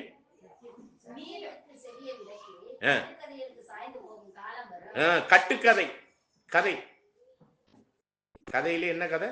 நிஜ கதையா இருந்தா கூட பரவாயில்ல. அப்படின்னா கட்டுக்கதைன்னா இவங்க கண்ட கனவை வந்து சொல்லிக்கிட்டு இருப்பாங்க. ஆண்டவர் என்னோடு இன்று நாள் போய் பார்த்தேன், அவர் எனக்கு ஒரு சிடியை கொடுத்தார், நான் வாங்கினேன், வாங்கிட்டு வந்தோடனே இங்க ரிலீஸ் பண்ணிட்டேன், இதெல்லாம் வாங்கிக்கோங்க, இந்த சிடி வந்து 1000 ரூபாய், தொட்டவுடனே உங்க குடும்பத்துக்கு, வீட்டுக்குள்ள வச்சவனே உங்க குடும்பத்துல என்ன வந்துடும்? எத்தனை சிடி வாங்கியிருக்கிறீங்க? இது மாதிரி அது 10 ரூபா 15 ரூபாய் சிடிய 1000 ரூபாய்க்கு அவங்க விற்பாங்க. எங்க இருந்து வாங்கினதுன்னு கட்டுக்கதை? யார்கிட்ட இருந்து வாங்கின சிடின்னு கட்டுக்கதை? எதையாச்சும் இந்த காருண்யா இன்ஸ்டிடியூட், இது வந்து ஆசரிப்பு கூடாரத்தினுடைய அது இது அப்படின்னு சொல்லிட்டு ஒவ்வொன்றா விற்பாங்க. இது வந்து எருசலேம்ல இருந்து எடுத்துட்டு வந்தது அப்படிலாம் விற்பாங்க. அங்கேருந்து உள்ள கல், இந்த கல்லை நீங்க உங்க வீட்டுக்குள்ள வச்சீங்கன்னா இல்லை, நிறைய கட்டுக்கதைகளுக்குரிய கதைகள் எல்லாம் விட்டு சாதாரண என்னது ரோட்ல கிடக்கிற கல்லை நல்லா கழுவி பெயிண்ட் அடிச்சு கொடுத்தா நீங்க என்ன பண்ணிடுவீங்க? வீட்டுக்குள்ள வைங்க, அதுவும் பீரோலுக்குள்ள வைங்கன்னா நம்ம என்ன பண்ணிடுவோம்? என்னமோ அந்த கல் வச்ச பிறகுதான் பணம் எல்லாம் சேர்ற மாதிரி. என்னென்ன நிலைமை பாருங்க. அப்ப அதாவது மற்ற மதத்தார்கள்லாம் ஒரு சில கல்லை வச்சிருப்பாங்க. நவரத்ன கல் மோதிரமாவே போட்டிருப்பாங்க, 9 கல். அந்த கல்லெல்லாம் வித்தீங்கன்னா கோடி கோடிக்கு விற்கலாம், லட்சம் லட்சத்துக்கு விற்கலாம். ஆனா உங்களை ஏமாத்துறாளுங்க அந்த மாதிரி கல்லெல்லாம் கூட கொடுக்கறது இல்லை. ரோட்ல கிடக்கிற கல்லை எடுத்துட்டு வந்து கொஞ்சம் பாலிஷ் பண்ணி பெயிண்ட் அடிச்சு இது ஜெருசலேம்ல இருந்து எடுத்துட்டு வந்த கல்லுன்னு கொடுத்தா நீங்க என்ன பண்ணிடுறீங்க? வாங்கி எங்க வைக்கிறீங்க? இதுதான் உண்மையான சத்தியத்துக்கு பதிலா, உண்மையான ஜீவியத்துக்கு பதிலா அவங்க விடுறாங்க. இந்த கட்டுக்கதைகளுக்கு சாய்ந்து போகும் காலத்துல நாம் இருக்கிறோம். இது மாதிரிலாம் கட்டுக்கதை, அவங்க கண்ட கனவு, அவங்களா எடுத்து விடுற ரீலு இல்லையா? நம்ம வாழ்க்கையில ஏதோ ஒரு அற்புதம் நடக்குது, அதிசயம் நடக்குது. ஏன் ஹிந்துக்கு நடக்கலையா? முஸ்லீமுக்கு நடக்கலையா? ஏன் பெரியார் குரூப்ல இருக்கிற தீக்காக்காரவங்களுக்கு நடக்கலையா? அவங்க வாழ்க்கையில எல்லாம் அவங்களுக்கு எல்லாம் நோய் வராம தான் இருக்கா? சொல்லுங்க. அவங்களுக்கெல்லாம் வந்து ஒரு அற்புதமான ஒரு சூழ்நிலையில ஏதோ ஒரு அதிசயமான ஒரு விஷயம் நடக்காம தான் இருக்குன்னு நினைக்கிறீங்களா? இந்தியாவில் உள்ள அம்பானி, டாடா, பிர்லா இவங்கெல்லாம் என்ன கிறிஸ்டினா? அவங்களுக்கெல்லாம் எப்படி காசு அப்படியே அதிசயமா வந்து கொட்டிருச்சு?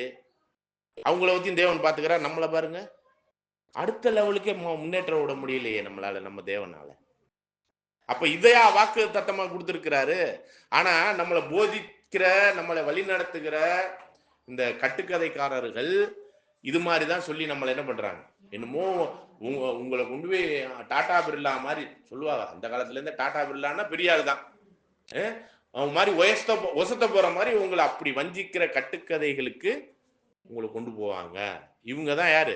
திரளாய் நம்மளுக்கு பிடிச்சது யாரு? இவர் நல்ல நம்மளுக்கு உனக்கையா கதை சொல்றாரு, நம்மளுக்கு தகுந்த மாதிரி. இந்த சீரியல் பாக்குற மாதிரி தான். இந்த சீரியல் ஒரு சில இதுல பார்க்கும்போது, இந்த டிவியில பார்க்கும்போது எல்லாம் அவசரமா ஆட்டோவில் ஏறி உட்காந்துட்டு போவாங்க, கதை பேசிட்டே போவாங்க. அந்த டிரைவர் சொல்லுவாரு, ரொம்ப ஐயோ சீரியஸா, என்னாச்சோ ஏதாச்சும் சீரியஸா, வண்டி நிறுத்துங்க, அவனோட வீட்டுக்கு அந்த வீடு வந்துடும்.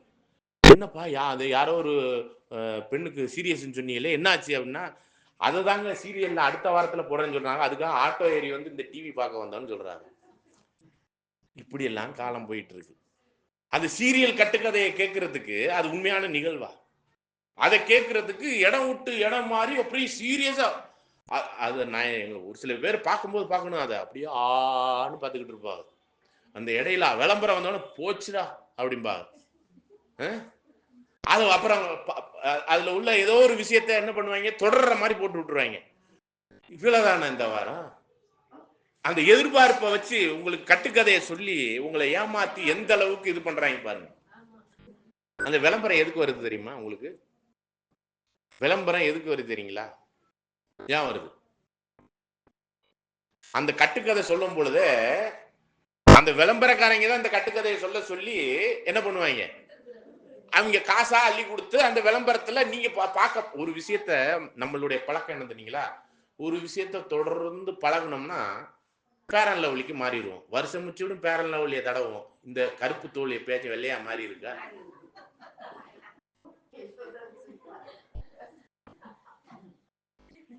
நான் ஏன் இவ்வளவு அடிமட்டத்துல இறங்கி பேசுறேன்னா, இப்படி நம்ம உலகளாவிய காரியத்திலே இந்த அட்வர்டைஸ்மெண்ட்டுக்கும் இந்த மாதிரி கட்டுக்கதைகளுக்கு சாய்ந்து போறோம். இதை காட்டிலும் சிறப்பா நம்மளை கட்டுக்கதைகளுக்குள்ள ஏற்கிறவங்க, இந்த உண்மையான சத்தியத்தை விட்டு பொய் வழிநடத்தலுக்குள்ள கொண்டு போறவங்க நிறைய பேர் இருக்கிறாங்க. திரும்ப 4 படிங்க, 5 படிங்க, 4 படிச்சுட்டு படிங்க. சத்தியத்துக்கு செவி விலக்கி கட்டுக்கதைகளுக்கு சாய்ந்து போகும் காலம் வரும். நீயோ எல்லாவற்றிலும் மனத்தெளிவுனாய் இரு. பாருங்க, இந்த சத்தியத்துக்குள்ளான வாக்குறுதிகள் வாக்குத்தத்தத்தை அடையணும்னா நீ என்னதான் பண்ணணும்? சத்தியத்தின் நிமித்தம் கஷ்டப்படு, நல்ல போர் சேவகனாய் தீங்கு அனுபவி. இந்த சத்தியத்திற்காக இப்ப கொடுக்கப்படுற ஆண்டவர் கஷ்டப்பட்டார். இந்த சத்தியத்தை குறித்தே சாட்சி கொடுக்க வந்தேன், அதற்காக சத்தியவான் எவனும் என் சத்தம் கேட்கிறான். அப்ப சத்தியத்திற்குரியவர்களா வரணும்னா இந்த சத்தியத்திற்கு செவி கொடுத்து அதற்குரிய தீங்கை அனுபவிக்க வேண்டும். நம்ம ஜெபம் பண்ணுவோம், ஆண்டவரே இந்த சோதனையிலும் என்னை விளைவிடாதையும் அப்படின்னு ஜெபம் பண்றோம்னு வச்சுக்கோங்களேன். சத்தியத்துக்கு தீங்கு அனுபவிக்க வேணான்னு சொல்றோம். நம்மளுக்கு வர்ற பாடுகளை பத்தி நான் ஏற்கனவே ஒரு சில பாடங்கள் எடுத்திருக்கிறேன். நம்மளுக்கு வர்ற பாடுகள், துன்பங்கள், தீங்கு உலகத்தாருக்கு நேரிடுறதை காட்டிலும் நம்மளுக்கு எப்படிதான் நேரிடுதான்? லேசான பாடுகள் தான். அந்த கொஞ்சம் பாடுகள்ல கொஞ்சம் காலத்துல நம்ம அடைய வேண்டிய வாக்கு தத்தமாகிய பரலோகத்துக்குரிய ஜீவியத்தை அடைஞ்சிட போறோமா? அப்பனா இந்த பாடுகள், இந்த தீங்குகள் அப்படிங்கிறத அவரோடு பாடுபட்டால்தான் ஆளுகைக்குரிய விஷயம். அவரோட நான் பாடுபட மாட்டேன், எனக்கு சோதனையே வரக்கூடாது, தீமை. சரி, உங்களுக்கு உங்க வாழ்க்கையில கடவுளை பற்றி அறியாத காரியங்களா இருக்கட்டும், இல்ல கடவுளை பற்றி அறியாத மற்ற மதத்தாரா இருக்கட்டும், இல்ல தீக்கா கட்சிக்காரங்க, அவங்க வாழ்க்கையில பாடுகள் வரலையா? இல்ல அவங்களுக்கு மிஞ்சின பாடுகள் மற்ற மதத்தாருக்கு வந்துருதா? இல்ல நம்மளை மட்டும் அப்படின்னா, நம்மளை மட்டும் தேவன் என்ன சொல்றாருன்னா, இவங்களுக்கு இந்த பாடுகள், துன்பங்கள், தீங்குக்கு மேல வரக்கூடாதுன்னு ஸ்டாப் பண்ணி வச்சிருக்கிறாரு. எப்படி தெரியுங்களா? யோபினுடைய வாழ்க்கை தெரியுமா? பர்மிஷன் கேட்டுட்டு தான் சாத்தான் போவான். நம்ம தேவனுடைய ஜனங்களா இருந்தா இவன் தாங்குவானா அப்படின்னு தேவன் பார்த்துட்டு தான் கொடுப்பாரான். ஆனா அந்த மாதிரி பெரிய சோதனைலாம் நம்ம வாழ்க்கையில வந்துடலங்க. ஆனா யோபு இல்லாத மற்றவர்களுக்கெல்லாம் எப்படி வரும்? அதாவது தேவனுடைய பாதுகாப்பு இல்லாத அரணும் கோட்டையுமா இருக்கிற நம்முடைய கர்த்தருடைய பாதுகாப்பு இல்லாதவங்க வீட்டுல எப்படி போவான் சாத்தான்? பர்மிஷனே வாங்க வேண்டியது இல்லை, நேரா போய் அடிச்சிருவான். அப்ப நம்மள்கிட்ட சாத்தானோ, விழுந்து போன தூதர்களோ, தீமையோ, தீங்கோ ஏதோ ஒண்ணு வருதுன்னா, எதா இருந்தாலும் தேவனுக்குரிய நன்மைக்கு ஏதுவான காரியம் தான் நம்மளுக்கு நடக்குங்கிற ஒரு நம்பிக்கையோட அந்த பாடுக்கு நம்ம ஒப்பு கொடுக்கணுமா. இது குறித்து ரோமர் 8ஆம் அதிகாரத்துல 26வது வசனத்தை படி.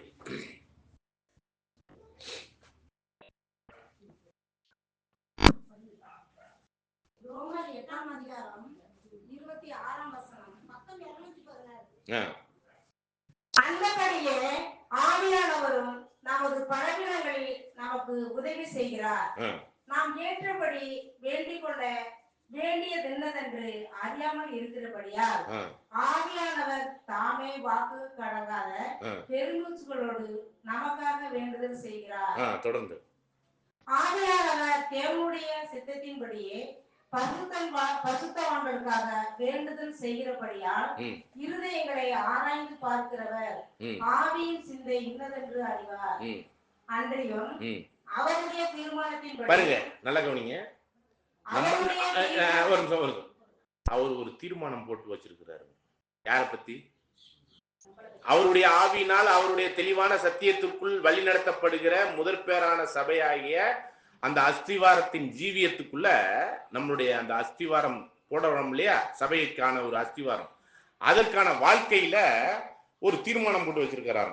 ஒவ்வொருத்தரை குறிச்சு இவங்களுக்கு அப்படின்னு ஒரு தீர்மானம், அம்மாவுக்கு, சகோதரருக்கு, சகோதரிக்கு, எனக்கு அப்படின்னு தனித்தனியா ஒரு தீர்மானம் போட்டு வச்சிருக்கிறார். என்ன தீர்மானம் பாருங்க, படிங்க.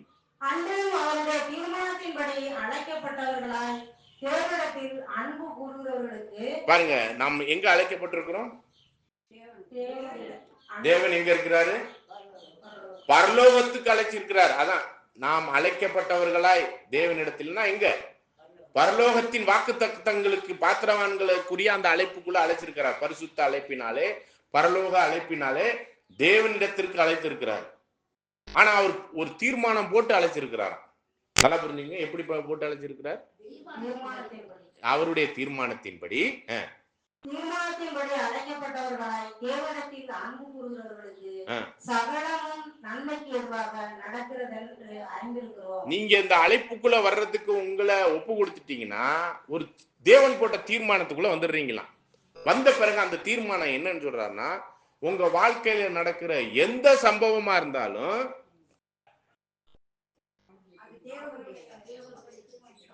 தீர்மானிக்கப்பட்டது. எந்த சம்பவமா இருந்தாலும் ஃபுல் ஆஃப் த பிளாங்க்ஸ் சொல்லுங்க. தீர்மானத்தின்படி உங்க வாழ்க்கையில நடக்கிற எல்லாம் எதற்கு ஏதுவா நடக்குது? நன்மைக்கு ஏதுவா நடக்குது. என்ன நடந்தாலும், சாவே வருது, நோயே வருது, நொடி வருது, உங்க வாழ்க்கையில ஒரு போயிட்டே இருக்கும்போது ஒரு 10,000 வச்சிருக்கிறீங்க, அதை எவனோ திருடிட்டு கூட போயிட்டான் வச்சுக்கோங்க, அது கூட என்னவாதானா? பவுலுடைய வாழ்க்கையில என்னென்ன நடந்துச்சு தெரியுங்களா? அவருக்குன்னு குடும்பம் இல்லை, அவருக்குன்னு ஒரே ஒரு வேலை தான் இருந்துச்சு. என்ன வேலை சொல்லுங்க பாபு? ஊழியம் மட்டும்தான்.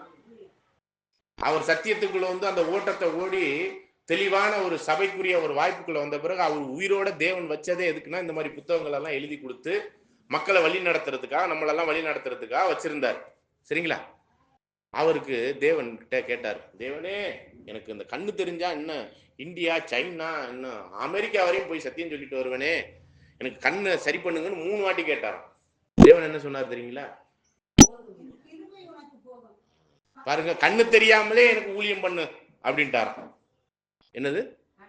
கண்ணு தெரியாமலே. அப்ப கண்ணு தெரியாத அவரே அந்த ஆசியா கண்டத்தில் உள்ள அநேக பகுதிகளுக்கு எப்படி போயிருப்பாரு சொல்லுங்க? அவரோட எப்பயுமே ஒருத்தர் பக்கத்துல 2 பேர் இருப்பாங்க, வழி நடத்திட்டு போறது, பிடிச்சு கூட்டிட்டு போகணுங்க. கண்ணு தெரியாது. அவர் கடிதம் எழுதினார்னு சொல்லப்பட்டிருக்குல்ல, அவர் ஒரே ஒரு கடிதம் மட்டும் கஷ்டப்பட்டு உன்னிப்பா பார்த்து எழுதியிருக்கிறார்.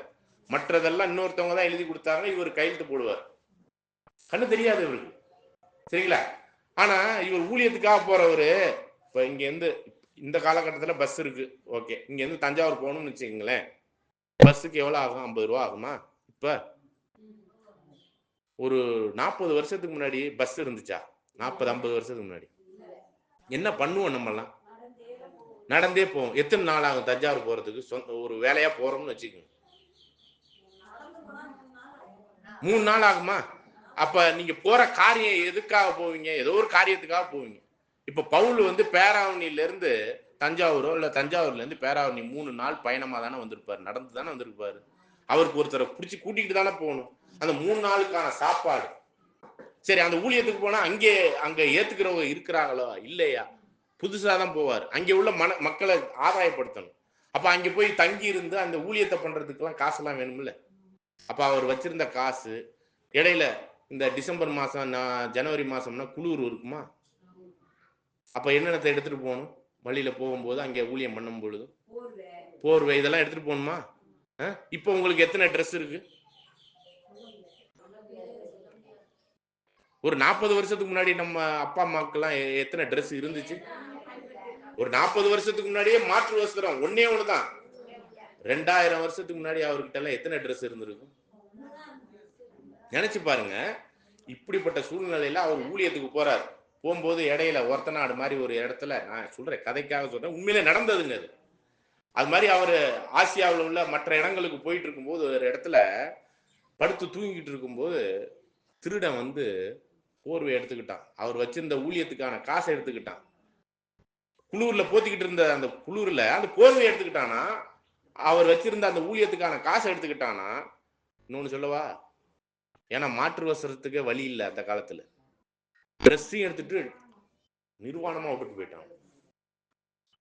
சொல்லுங்க எப்படி? சரி, இத ஒரு கேள்வியா போடுவோம். சகலமும்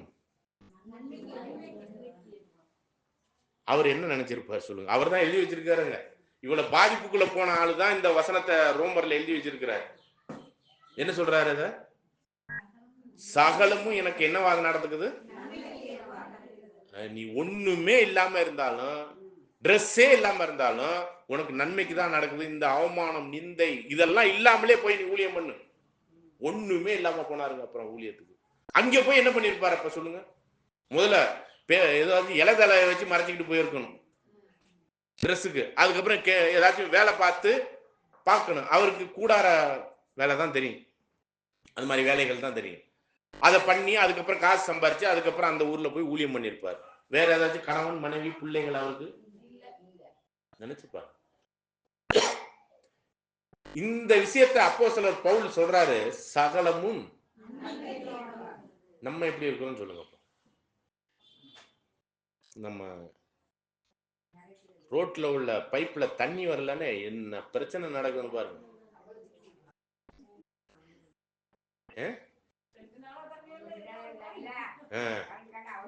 இந்த டிஎம்கே ஆட்சி சரியில்லை, இந்த அண்ணா டிஎம்கே ஆட்சி சரியில்லை, அப்படித்தானே?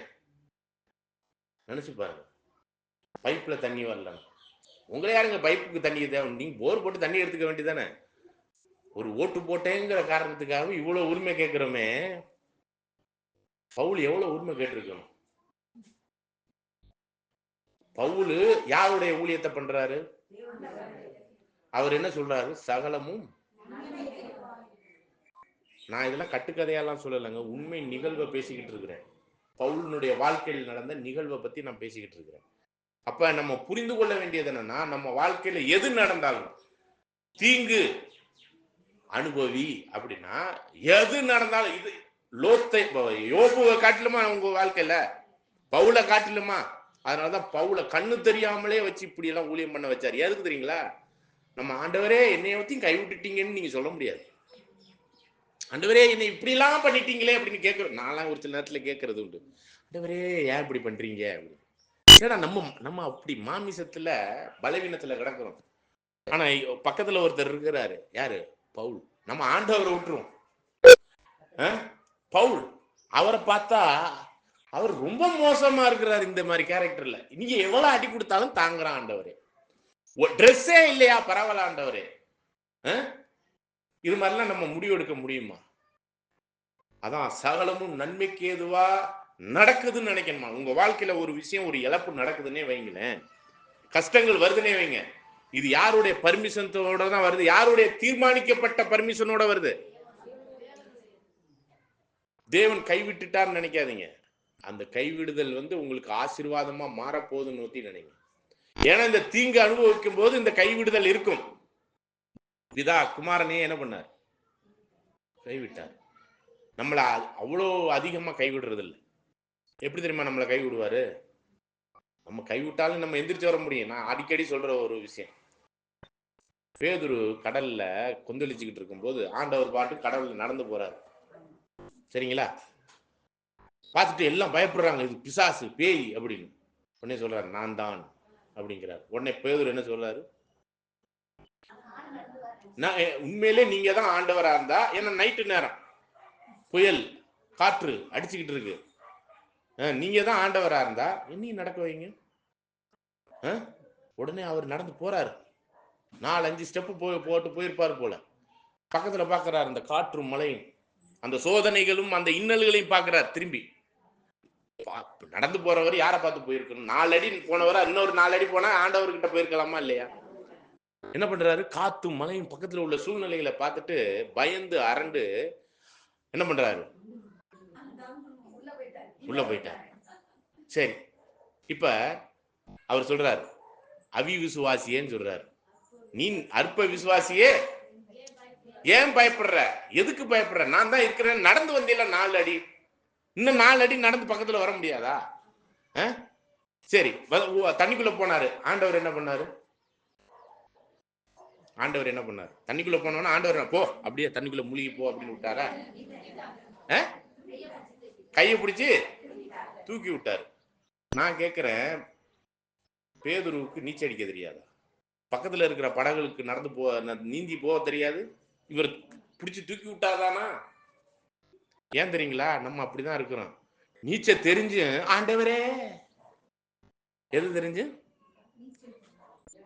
எல்லாம் தெரியும் நம்ம எப்படி வாழணும். இந்த துன்பம் துயரம் சகலமும் நன்மைக்கு ஏதுவா நடக்குதுன்னா, அந்த தீங்கை அனுபவி அப்படின்னா அவர் தீர்மானித்ததன்படி அவர் நீச்சல் அடிச்சு நம்ம என்ன பண்ண முடியும்? படகுல ஏற முடியும். அவருடைய அவிசுவாசத்தினாலதான் தண்ணிக்குள்ள போறாரு. அப்ப என்ன விஷயம்னா, எல்லா சூழ்நிலைகளிலும் நம்மளால் வாழ முடியும். ஆனா நம்மளுக்குள்ளே ஒரு என்னன்னா, கடவுள் தான் அப்படிங்கிற மாதிரி நம்ம என்ன நினைச்சுக்கிட்டு இருக்கிறோம்னா, அந்த தீங்குக்கான ஒரு விஷயத்த அவர் கையை பிடிக்கணும்னு நினைக்க. அவர் விட்டுருவாரா? கையை பிடிக்கணும்னு நினைச்சோன்னு சரி சரி வா அப்படின்னு கூட்டிட்டு போய் திரும்ப அந்த கப்பல்ல ஏற்றுவார், விசுவாசம் என்னும் கப்பல். ஆகவே அவர் தீர்மானித்தின்படி நம்முடைய வாழ்க்கையில சகலமும், எந்த தீங்கா இருந்தாலும், துன்பம் வந்தாலும், துயரமா இருந்தாலும் நன்மைக்கு ஏதுவா நடக்குது. சரிங்களா? அப்ப இப்ப நம்ம கொடுக்கப்பட்ட அஸ்திவார வாழ்க்கையில, சபைக்குரிய அஸ்திவார ஜீவனுள்ள கற்களுக்குரிய அந்த வாழ்க்கையில நம்ம ஒரு ஜீவனுள்ள கற்கள். நல்லா புரிஞ்சுக்கணும். நம்முடைய ஆண்டவர் மூளைக்கல்னு பார்த்தோம். கல்லுனா என்ன? ரோட்ல கிடக்கிற கல்லா அது? அவர் யாரு? மூளைக்கல்னா ஜீவனுள்ள மூளைக்கல். சரிங்களா? ஏசாயா 28:16 வசனத்தை படிங்க.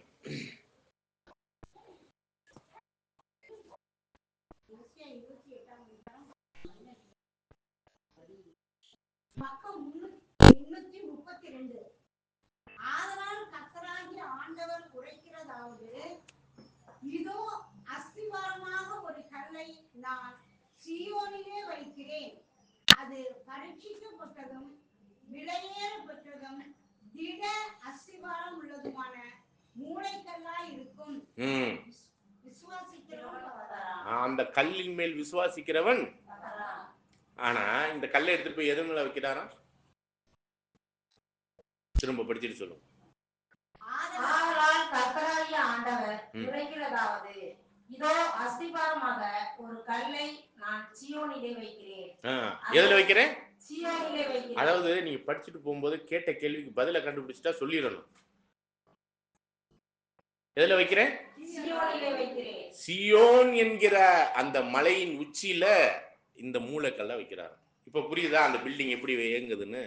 கீழே அப்போஸ்தலர்கள் அஸ்திவாரத்துல, அப்புறம் தீர்க்கதரிசிகள். அந்த மாளிகையானது இந்த அப்போஸ்தலர்களும் தீர்க்கதரிசிகள் என்ற ஜீவனுள்ள கற்களை ரெடி பண்றதுக்கு முன்னாடி எந்த கல்லை ரெடி பண்ணி வச்சிட்டாரு? மூளைக்கல். அதான் இப்ப ஏசாயா 28 படிக்கிறோம். அதான் அஸ்திவாரமால மூளைக்கல்ல 2000 வருஷத்துக்கு முன்னாடி ரெடி பண்ணி பரலோகத்துல வச்சிட்டாரு. இப்ப அப்போஸ்தலர்களும் ரெடி ஆயிட்டாங்க, தீர்க்கதரிசிகளும் ரெடி ஆயிட்டாங்க. ஜீவனுள்ள கற்கள்லாம் ரெடி ஆயிடுச்சுன்னா அதுதான் சீயோன் என்ற மலை, ஜீவனுள்ள கற்கள். அந்த சீயோன்கிறது யாரு? சீயோன்கிறது யாரு? நாம தான். இது வெளிப்படுத்தல் 14ஆம் அதிகாரம் 1வது வசனத்தை படிங்க. சீயோன் யார்? படிங்க. வெளிப்படுத்தல் 14ஆம் அதிகாரம் 1ஆம் வசனம். பின்பு நான் பார்த்தபோது இதோ சீயோன் மலையின் மேல் ஆட்டுக்குட்டியானவரையும் அவரோட கூட அவருடைய பிதாவின் நாமம் தங்கள் நெற்றிகளில் எழுதப்பட்டிருந்த 144,000 பேரையும் நிற்க கண்டேன். அப்ப பாருங்க, இது யார்? அந்த கற்கள் 144,000. இந்த கல்லோட யார் இருக்கிறா? இந்த மலையில ஆட்டுக்குட்டியானவர் யார்? அந்த ஆட்டுக்குட்டியானவர் கர்த்தராய் இயேசு. அப்ப சீயோனின் மேல் அந்த கல்லை வைக்கிறேன். அது அஸ்திவாரமான, டெஸ்ட் பண்ணப்பட்டு எல்லா பரீட்சையிலும் ஜெயிச்ச, ஜீவனை கொடுக்கக்கூடிய, சர்வ வல்லமைக்கு நிகராக, பிதாவினுடைய வல்லமைக்கு நிகரான வல்லமையில் உயர்த்தப்பட்ட அப்படிப்பட்ட ஒரு கல். அதான் அந்த மூளைக்கல். அப்ப அந்த மூளைக்கல் ரெடி ஆயிடுச்சு. அஸ்திவார கற்கள், அப்போஸ்தலர்கள், தீர்க்கதரிசிகள் ரெடி ஆயிட்டாங்க. மிச்சம் நடுவுல இருக்கிற கல்லாம் இன்னும் ரெடி ஆகாம தான் இன்னும் மேல எடுத்து வைக்க முடியல. எதை ஏசாயா 28ல படிச்சோம்ல, 16வது 17வது. சீயோன் மலையின் மேல ஒரு பரிசிக்கப்பட்டதும் விலையேறப்பட்ட, இதுவரை எந்த விலையுமே கொடுத்து வாங்க முடியாது அந்த மாதிரி விலையேறப்பட்டதுமான திட அஸ்திவாரமான மூளைக்கல்ல, திட அஸ்திவாரம். அவ்வளவு பவர் மிக்க, திடம் மிக்க ஒரு அஸ்திவாரக்கல்ல டாப்ல வைக்க போறாரு. டாப்ல வைக்கிறதுக்கு முன்னாடி இடையில உள்ள கல்லெல்லாம் காணணும். இடையில உள்ள கல்லாம் இப்ப என்ன பண்ணிருக்குன்னா, பாபிலோன் குமாரஸ்தீன் மத்தியிலிருந்து அந்த மலையிலேருந்து பேர்க்கப்பட்ட அந்த கற்கள் குவாரியிலே தான் கிடக்கு. எங்க கிடக்கு? ஆக்சுவலா இது எங்க கொண்டாடுவாங்க தெரியுங்களா? சாலமோன் ஆலயம் கட்டும் போது, சாலமோன் ஆலயம் கட்டினாரா? என்ன பண்ணாரு? கட்டும் போது அதை எங்க கொண்டாந்தாங்கன்னு தெரியுமா? யாருக்கு தெரியும்?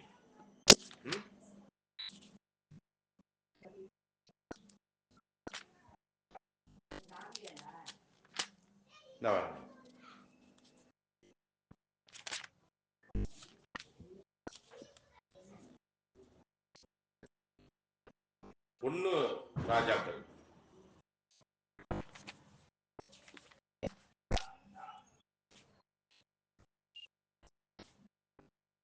5ஆம் அதிகாரம் 5வது வசனத்துல இருந்து படி.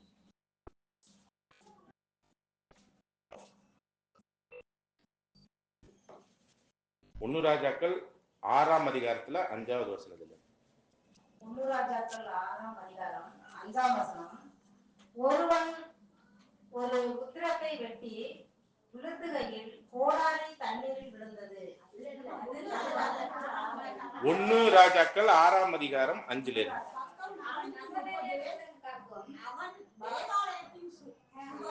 ஒரு நிமிஷம், முதல்ல பேஜ் நம்பர் சொல்லுங்க. 4வது வசனத்துல இருந்து படிங்க.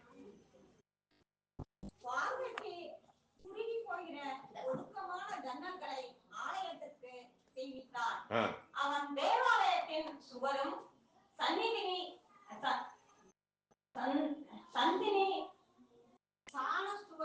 ஸ்தானசுவருமாகிய ஆலயத்தின் சுவர்களுக்கு அடுத்ததாய் சுற்றுக்கட்டுகளை கட்டி அவைகளில் அறைகளை சுற்றிலும் உண்டாக்கினான். கீழே இருக்கிற சுற்றுக்கட்டு 5 முழ அகலமும் நடுவே இருக்கிறது 6 முழ அகலமும் மூன்றாவதாய் இருக்கிறது 7 முழ அகலமுமாய் இருந்தது. அவைகள் ஆலயத்தினுடைய சுவர்களிலே தாங்காதபடிக்கு ஆலயத்தை சுற்றிலும் புறம்பே ஒட்டு சுவர்களை கட்டுவித்தான். அதாவது இதுதான் ஆலயம் வச்சுக்கீங்களேன். இதோட சேர்த்து பக்கத்துல ரூம், அதெல்லாம் யார் தங்குறதுக்கு? ஆசாரியர்கள் தங்குறதுக்கு. அதுக்குதான். ஓகே, படி. ஆலயம் கட்ட காணப்படுகையில் அது பனி தீர்ந்து கொண்டு வரப்பட்ட கற்களாலே கட்டப்பட்டது. பாருங்க, என்ன என்ன தீர்ந்து கட்ட கல்லு? பனி தீர்ந்து கொண்டு வரப்பட்ட கற்கள். எங்க கட்டப்பட்டதுன்னா மோரியா மலையில, அந்த சீயோன் மலை அப்படின்னு சொல்ற அந்த மலையில தான் இந்த ஆலயம் கட்டப்படுது. எந்த ஆலயம்? சாலமோன் கட்டின ஆலயம். ஆனா ஆலயம் கட்டுறதுக்கு, அதை கொண்டாடுறதுக்கு முன்னாடி அந்த கற்கள் எப்படி இருந்துச்சா? இல்ல, பனி தீர்ந்து பனி தீர்ந்து கொண்டு வரப்பட்ட கல் அப்படின்னா என்னது? பனி, பனினா என்ன? பனி, தண்ணீர் இல்ல, பனி. பனி பனினா பேகிற பனி இல்ல, பனினா வேலை. வேலை தீர்ந்து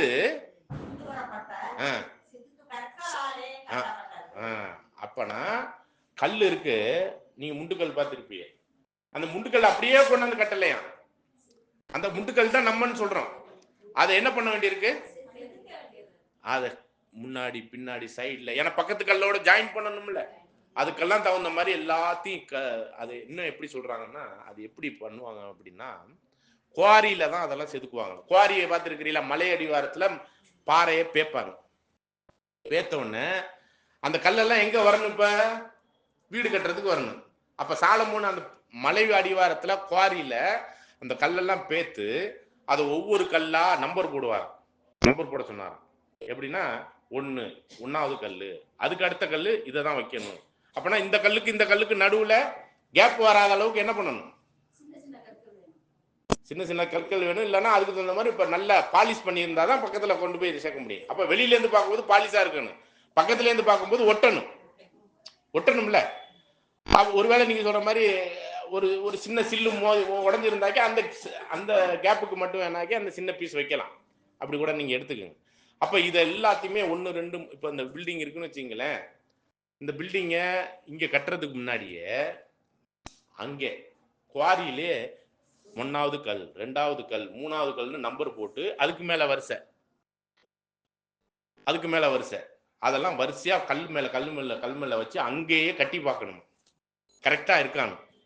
அதுக்கப்புறம் அந்த பனி தீர்க்கப்பட்டு எங்க கொண்டாடணும்? இப்ப மோரியா மலை, சாலமோன் கட்டின மோரியா மலையில, அந்த சீயோன் மலையில கட்டும் போது அங்க பனி தீர்க்கப்பட்ட கல் தான் வரணும். அப்ப பனி தீர்க்கப்பட்டது எங்க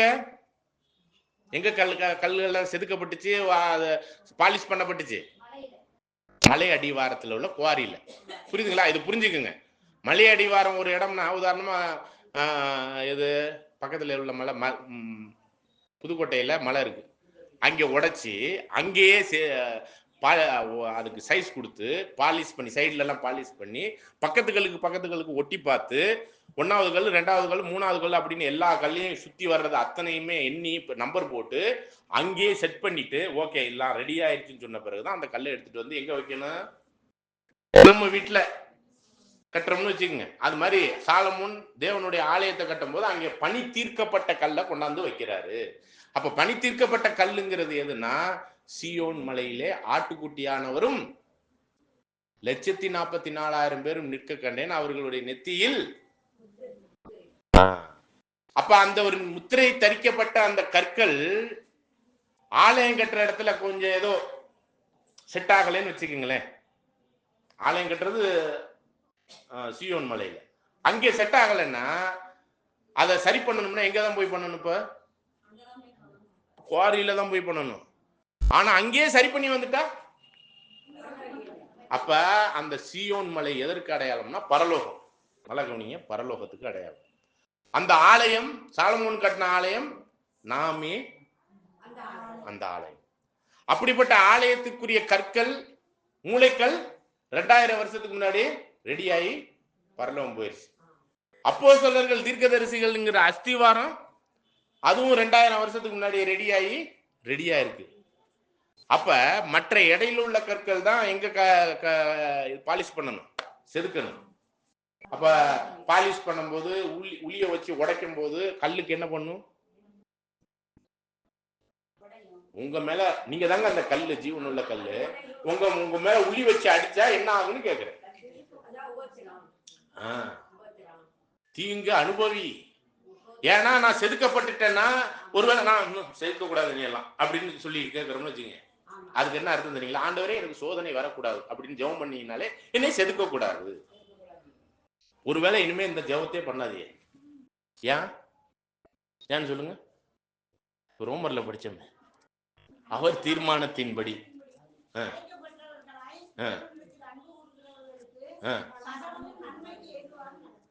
எது நடந்தாலும் நன்மைக்கு எதுவா தான் நடக்குது அப்படிங்கிற மைண்டுக்கு வந்துட்டா, உளியால செதுக்கிறவன்கிட்ட நம்ம கல்லா இருந்தோம்னா நம்ம என்ன பண்ணணும்? நம்மளை கொண்டு போய் கொடுத்துடணும். என்னை செதுக்கு, நல்லா செதுக்கு, நல்லா அடி. ஒரு மூத்த சகோதரர் ஒருத்தர் இருக்காரு எங்ககிட்ட, ஒரு சகோதரர் ஒருத்தர். அவர் எப்பயாச்சும் ஒரு சில விஷயத்துல தப்பா பண்ணிடுவாரா? இங்கே உள்ள ஊர்ல, இன்னொரு ஊர்ல இருக்கிறார். அவர் என்ன பண்ணுவாரு, நல்லா திட்டுங்க, நல்லா என்னைய இது பண்ணுங்க, அப்பதான் நான் உணர்வேன், அப்பதான் நான் திருந்துவேன் அப்படின்பாரு. அப்ப என்னன்னா நம்ம அந்த மனசு இருக்கணும். இன்னும் சொல்ல போனா கர்த்தருடைய பந்தி, கர்த்தருடைய ராபோஜனத்தை நெருங்கிக்கிட்டு இருக்கிறோம். அப்படிப்பட்ட ஒரு விஷயத்துல நாம் பாதம் கழுவ விடணும். மற்றவங்களுடைய பாதத்தை, மற்றவங்க உங்க காலை கழுவ வர்றாங்கன்னு வச்சுக்கோங்களேன், பேதுரு மாதிரி ஆண்டவரே நீரா என் பாதத்தை கழுவுதுன்னு சொல்லலாமா? அப்ப என்ன சொல்லணும்? கழுவ சொல்லணும். ஏன் காலை கழுவ சொல்லணும்? ஆண்டவர் சொல்றார், முழு ஸ்நானம் எடுத்தவன் காலை மட்டும் கழுவுனா போடும். நம்ம ஆல்ரெடி கிறிஸ்துவின் ரத்தத்தினாலும் அவருடைய சத்தியத்தினாலும் கழுவப்பட்டிருக்கிறோம். ஒரு சில நடத்தையில காலில் அழுக்கு இருக்கு, அதை கழுவுறதுக்கு என்ன பண்ணணும்? நம்மளா குமிஞ்சு கழுவுறதை காட்டிலும் இன்னொருத்தவங்க நம்ம காலை தேய்ச்சி கழுவணும். அப்படி தேய்ச்சி கழுவுறதுல அப்போஸ்தலர்கள் காலை கழுவுனது யாரு? ஆண்டவராய் இயேசு கிறிஸ்து கிட்ட காலை கழுவ கொடுக்கறதுக்கு அப்போஸ்தலர்களுக்கு வாய்ப்பு கிடைச்சிச்சு.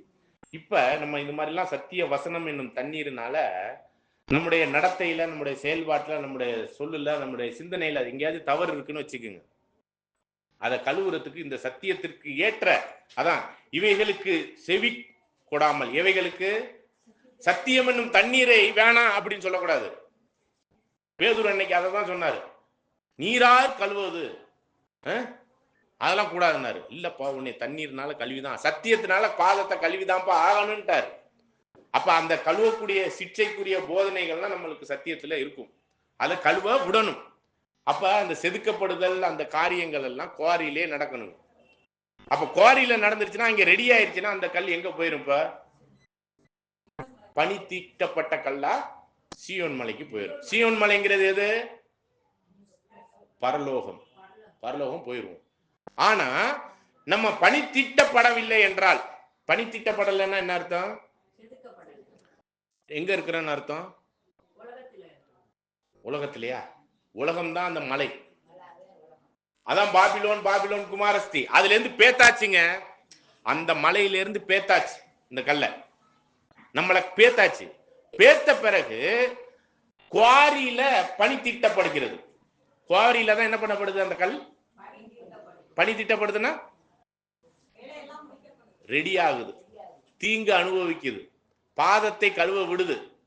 நம்மை பொலிவூட்டப்பட்ட அல்லது அந்த சைனிங் கொடுக்கக்கூடிய அல்லது சக சகோதர சகோதரிகளோடு இணக்கமான சத்திய ஜீவியத்தின் கிரியையில ஒரு கல்லோடு இன்னொரு கல் இணைக்கப்பட்ட அந்த லெவலுக்கான ஒரு விஷயத்துல நம்ம என்ன ஆகுறோம்? ரெடி ஆகிற இடம் எங்க? சீயோன் மலையிலையா, மலையிலையா, குவாரியிலையா? புரிஞ்சுக்குங்க, நம்ம ஆல்ரெடி மலையிலிருந்து பேர்க்கப்பட்டாச்சு. இந்த உலகம் என்னும் ராஜ்யத்தில் பாபிலோன், பாபிலோன் குமாரஸ்தின் மலை மத்தியிலிருந்து பேக்கப்பட்டாச்சு. பேக்கப்பட்டவனே பரலோகத்துக்கு போயிடல, சீயோன் மலைக்கு போயிடல.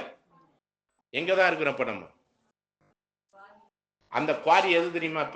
இப்ப குவாரி எது தெரியுமா? இப்ப நம்ம கூடி வர்ற இந்த சத்திய கூடுகை தான். இந்த இடத்துலதான் நம்ம பணி தீர்க்கப்படுவோம். திரும்ப அந்த ஒரு வசனத்தை படிங்க, 1 ராஜாக்கள் 6ஆம் அதிகாரம். கீழே இருக்கிற சுற்றுக்கட்டு 5 முழ அகலமும் நடுவே இருக்கிறது, 6 முழ அகலமும் மூன்றாவதாய் இருக்கிறது, 7 முழ அகலமுமாய் இருந்தது.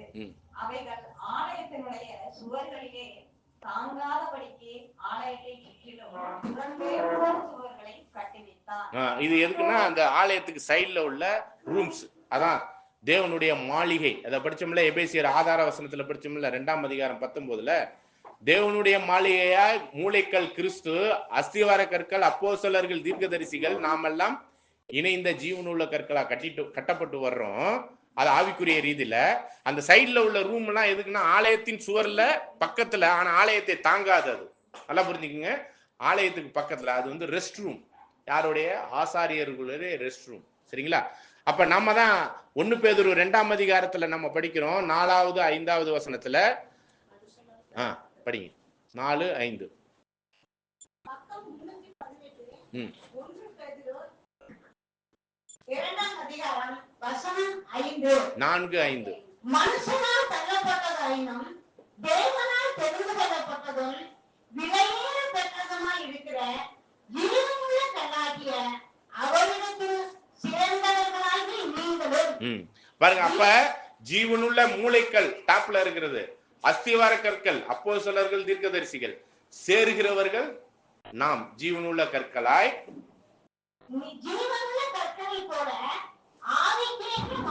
அப்ப ஆவிக்கேற்ற மாளிகையில ஆலயம் சுவர் தூண் இருக்கு, அதுல சைட்ல உள்ள ரூம். அந்த மாளிகையில ஒரு பார்ட் தான் என்னது, அந்த சைட்ல இந்த ரூமுக்கு பக்கத்துல உள்ள ரூம்ஸ். அதாவது இந்த ஆலயம்ங்கிற அந்த பில்டிங்ல பக்கத்துல உள்ள ரூம்ஸ் தான் அது வந்து ரெஸ்ட் எடுக்கிற ரூம். அப்ப சத்தியத்தை கேட்டு அந்த ஊழியத்தை செய்யும் பொழுது நாம் சத்தியத்துல இளைப்பாறுதலுக்குள்ளாக இருக்கணும். அதை நம்ம எபிரேயர் 4ஆம் அதிகாரத்துல 1 முதல் 6, 7 வசனங்கள்ல படிக்கிறோம். அப்ப நம்மளுடைய சத்திய இளைப்பாறுதலுக்கு அதை போய் அங்க உட்கார்ந்து அசை போடணும். எப்படி தெரியுங்களா? அந்த ஊழியங்கள் பண்ணும்போது சத்தியத்துக்குள்ளாக போஷிக்கப்படணும். இங்க இருக்கிற அப்பத்தினால, இங்க இருக்கிற குத்து விளக்குனால. அந்த போஷிக்கப்படுற உணவு அசை போடுகிற மிருகம், சுத்த மிருகம் இருக்கு இல்லையா, கால் பிளவு உள்ள மிருகம், அதுதான் என்னது, தேவனுக்கு ஏற்ற பலிகளை செலுத்தக்கூடிய மிருகங்கள். அந்த மிருகத்தை போல போய் அமர்ந்து அது அப்படியே அந்த ரெஸ்ட் ரூம்ல என்ன பண்ணணும், வெளியில போயிடக்கூடாது, உலகத்துக்குள்ள போயிடக்கூடாது. அதனாலதான் நம்ம குவாரிங்கிற இடத்துக்குள்ள இப்ப இருக்கிறோம். அந்த அசை போடுகிற இடம் தான் எதுன்னு பாத்தீங்கன்னா அந்த சைட்ல உள்ள ரூம். சரிங்களா? ஆலயம் பரலோகத்துக்குரியது. இப்ப நம்ம அசை போடுகிற இடம் எது, ஊழியம் பண்ணி கொண்டு அசை போடுகிற இடம் எது, அந்த சைட்ல உள்ள ரூம். சரிங்களா? அதுதான் குவாரியிலேருந்து அங்கே குவாரியிலேயே அந்த இளைப்பாறுதல், சத்திய இளைப்பாறுதலுக்கான ஒரு விஷயத்துல நாம் ஊழியத்தையும் செய்து கொண்டு சத்தியத்துக்குள்ளாக இளைப்பாறுகிற சைடு ரூம்ஸ் அது கட்டப்பட்டிருக்கு. சரிங்களா? ஓகே, தொடர்ந்து வாசிங்க. இதெல்லாம் எங்க கட்டப்படுது, எங்க சாம்பிளுக்கு கட்டப்படுதுங்க? இதெல்லாம் குவாரியில. ஆலயம் ஒரிஜினல் பரலோகம், பக்கத்துல உள்ள இளைப்பாறுதலுக்குள்ள ரூம் எது, சத்தியத்துல எது? இப்ப நம்மளுக்கு இளைப்பாறுதல் கிடைச்சிருச்சானா நித்திய இளைப்பாறுதல் உயிர்த்தெழுதல்ல தான். ஆனா இப்ப நம்மளுக்கு இளைப்பாறுதல் எதுல தெரியுமா? சொல்லுங்க பாப்போம். ஒரு சில விஷயம் கூட வசனத்துல படிச்சிருப்போம். ஆண்டவருடைய 2ஆம் வருகை, கால் நீட்ட யாருக்கு? அந்த பாபிலோன் குமாரத்தின் மத்தியிலிருந்து விடுதலையாகி வந்து குவாரியில இருக்கிறவங்களுக்கு, குழந்தை மாதிரி இருக்கிறவங்க தான் அங்கே இருக்க முடியும். அதை தாண்டி வந்துட்டோம்னா குவாரி, அந்த குவாரியில அங்கே சாம்பிளுக்கு கட்டப்படும்.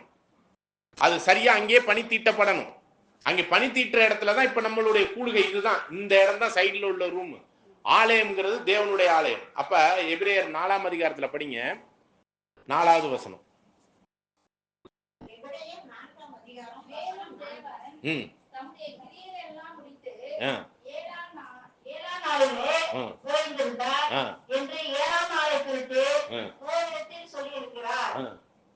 அன்றையும் அவர்கள் என்னுடைய இளைப்பாறுதலில் பிரவேசிப்பதில்லை என்று அந்த இடத்தில் தானே சொல்லியிருக்கிறார். அப்ப அது சத்தியத்திற்குள்ளாக விசுவாசம் பண்ணாம செவித்தினம் உள்ளவர்களா பொய் சத்தியத்துக்கு ஒப்பு கொடுக்கிற பொய் போதகர்களுடைய காரியத்துல போனாக்க அவர்கள் இளைப்பாறுதல்ல பிரவேசிக்கிறது இல்லை. விசுவாசம் இல்லைன்னா இளைப்பாறுதல் இல்லை. எதுல விசுவாசம் வேணும் நம்மளுக்கு? சத்தியத்துல. தொடர்ந்து வாசிங்க.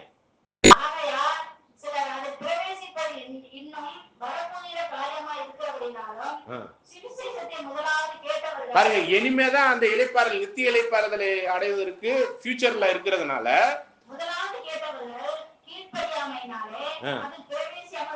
இப்ப இந்த சத்தியத்துக்குள்ளாக விசுவாசிக்காதவங்க எல்லாம் அந்த இளைப்பாறுதலுக்குள்ள வர முடியாது. குவாரியில உள்ள அந்த சாம்பிளுக்கு கட்டப்படுகிற ரெஸ்ட் ரூம் மாதிரி சைட்ல கட்டப்படுற அந்த ரூம்லயே வர முடியாதான், அதுக்குள்ளேயே வர முடியாதான். அந்த கல்லோட கல்லா குவாரியிலே, குவாரிக்கு அங்கிட்டு மலையிலே கிடக்க வேண்டியதுதான். தொடர்ந்து வாசிங்க. இன்றும் அவருடைய சத்தத்தை கேட்பீர்களாயில் இன்னைக்கு நீங்க இந்த சத்தியத்தின் சத்தத்தை கேட்டீங்கன்னா குவாரியில உங்கள் இருதயங்களை கடினப்படுத்தாதீர்கள் என்று வெகு காலத்திற்கு முன்பு தாவீதின் சங்கீதத்திலே சொல்லியிருக்கிறபடி இன்று என்று சொல்வதனாலே பின்னும் ஒரு நாளை குறித்திருக்கிறார். அப்ப இன்னைக்கு நீங்க டெம்பரவரி இளைப்பாறுதல் எதுல வந்துடணும்? இந்த குவாரியிலே வந்துடணும். அந்த சைடுல உள்ள ரூம்லே ரெஸ்ட் வந்துடணும். நீங்க தொடர்ந்து நித்திய இளைப்பாறுதல் ஃபியூச்சர் தான். தொடர்ந்து யோசுவா அவர்களை இளைப்பாறுதலுக்கு உட்படுத்தியிருந்தார். பின்பு அவர் வேறொரு நாளை குறித்து சொல்லியிருக்க மாட்டாரே. ஆகையால் தேவனுடைய ஜனங்களுக்கு இளைப்பாறுதல காலம் இனி வருகிறதா இருக்கிறது. இளைப்பாறுற காலம் இனிமேதான் வர்றதா இருக்கு. இப்ப 2வது 3வது வசனத்தையும் படிங்க. ஏனெனில் சுவிசேஷம் அவருக்கு அறிவிக்கப்பட்டது போல நமக்கும் அறிவிக்கப்பட்டது. இப்ப சத்தியத்தை கேட்ட நமக்கு என்ன இருக்குது? இப்ப அறிவிக்கப்பட்டுச்சு. அவிவிசுவாசிகளோ அதை கேட்டு விசுவாசம் இல்லாமல் கேட்டபடினா அவர்கள் கேட்ட வசனம் அவர்களுக்கு பிரயோஜனப்படவில்லை, அவங்களுக்கு வேஸ்டா போயிடுச்சு. சரிங்களா? கேட்ட நமக்கு என்ன ஆகுதுன்னு பாருங்க. இப்ப விசுவாசத்தவர்களாகிய நாமும் அந்த இளைப்பாறுதலில் பிரவேசிக்கிறோம். இப்ப விசுவாசிச்ச நாமும் பரலோகத்துக்கு போயிடலங்க. இப்ப நம்ம நல்லா கவனிங்க. பரலோகம் என்னும் தேவனுடைய ஆலயத்தினுடைய ஜீவனுள்ள கற்களை போல சீயோன் மலையினுடைய கல்லா இன்னும் போயிடல. அதுக்கு முன்னாடியே இந்த சத்தியத்தினால நம்மளுக்கு விசுவாசிச்சதுனால நம்மளுக்கு என்னத்தை கொடுத்துடுறாரு? இளைப்பாறுதலை கொடுத்துடுறாரு. அப்ப ஆலயம் என்பது பக்கத்துல வந்தாச்சு. அதுதான் இந்த குவாரி தான் நம்ம கூடி வர்ற இடம். அது பலிகளையும் செலுத்தி கொண்டு இளைப்பாறுற இடம் எங்க இருக்குது? இந்த ஆலயத்துக்கு பக்கத்துல உள்ள சப்போர்ட்ல இந்த சுற்றுச்சுவரை சுத்தி ஒரு ரூம் இருக்கான். அந்த ரூம்ல நம்மளுக்கு இளைப்பாறுதல் இருக்கு. நித்திய இளைப்பாறுதல் எங்க வந்துடும்? ஆலயத்துக்குள்ளான மகா பரிசுத்த ஸ்தலத்துல. சரிங்களா? அதுதான் அவர் கொடுத்த வாக்கு தத்தத்தின் மீது, அந்த அஸ்திவாரத்தின் மீது ஜீவிக்கக்கூடிய ஒரு விஷயத்துல நம்ம சத்தியத்துல என்ன பண்ண வேண்டியிருக்கு? இளைப்பாறுதல். இப்ப ஆனா இது நித்திய இளைப்பாறுதலா? அது இனி ஒரு நாளை வச்சிருக்கிறார். அதுதான் என்னது? நம்ம உயிர்த்தெழுந்து போகும்போது அது நித்திய இளைப்பாறுதலா மாறப்போகுது. சரிங்களா? அது இந்த நாள் தான், ஆண்டவருடைய 2ஆம் வருகை 1000 வருட அரசாட்சி நாள்ல தான். ஆனாலும் நம்ம இன்னும் ஸ்டில் என்னவா இருக்கிறோம்னா இளைப்பாறுதலுக்குரிய அந்த ரூம்ல தான் இருக்கிறோம். எங்க வந்துடல, இன்னும் ஆலயத்தின் கற்களாக வரல. அப்ப அங்க இருந்து நம்ம குவாரியில இருந்து எங்க ஆயிரணும்? உள்ள வர்றதுக்கான ஒரு விஷயம் தான். தொடர்ந்து படிக்கலாம். 1 ராஜாக்கள் 6ஆம் அதிகாரத்துல.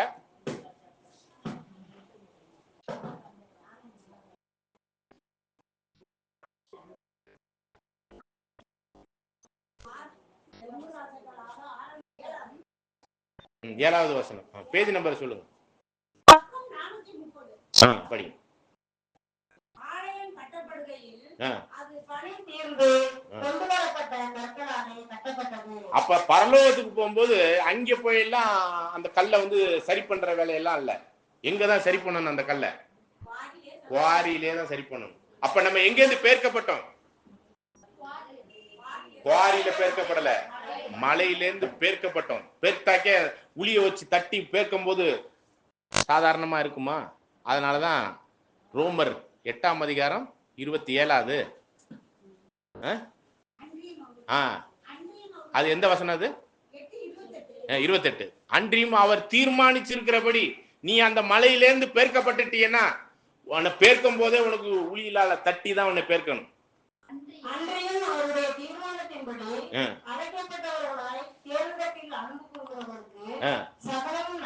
எல்லாம் நன்மைக்கு. அப்ப உளி உடைக்கப்படுது. மலையிலேருந்து பேர்க்கப்படுறதுக்கு உளியால தட்டி தான் உங்களை என்ன பண்ணணும்? உடைக்கணும். வலிக்கும், தீங்கு, பாவத்திலேருந்து விடுதலைக்குரிய அந்த ஒரு விஷயத்துல அதுல இருந்து பேர்க்கப்பட்டு அதுல இருந்து என்ன பண்ண வேண்டியிருக்கு? அவரோடு பாடுபடணுங்கிற அந்த ஒரு விஷயத்துல அங்க உளியினால் தட்டப்படணும். தட்டப்பட்ட பிறகு அங்க என்ன ஆகுது?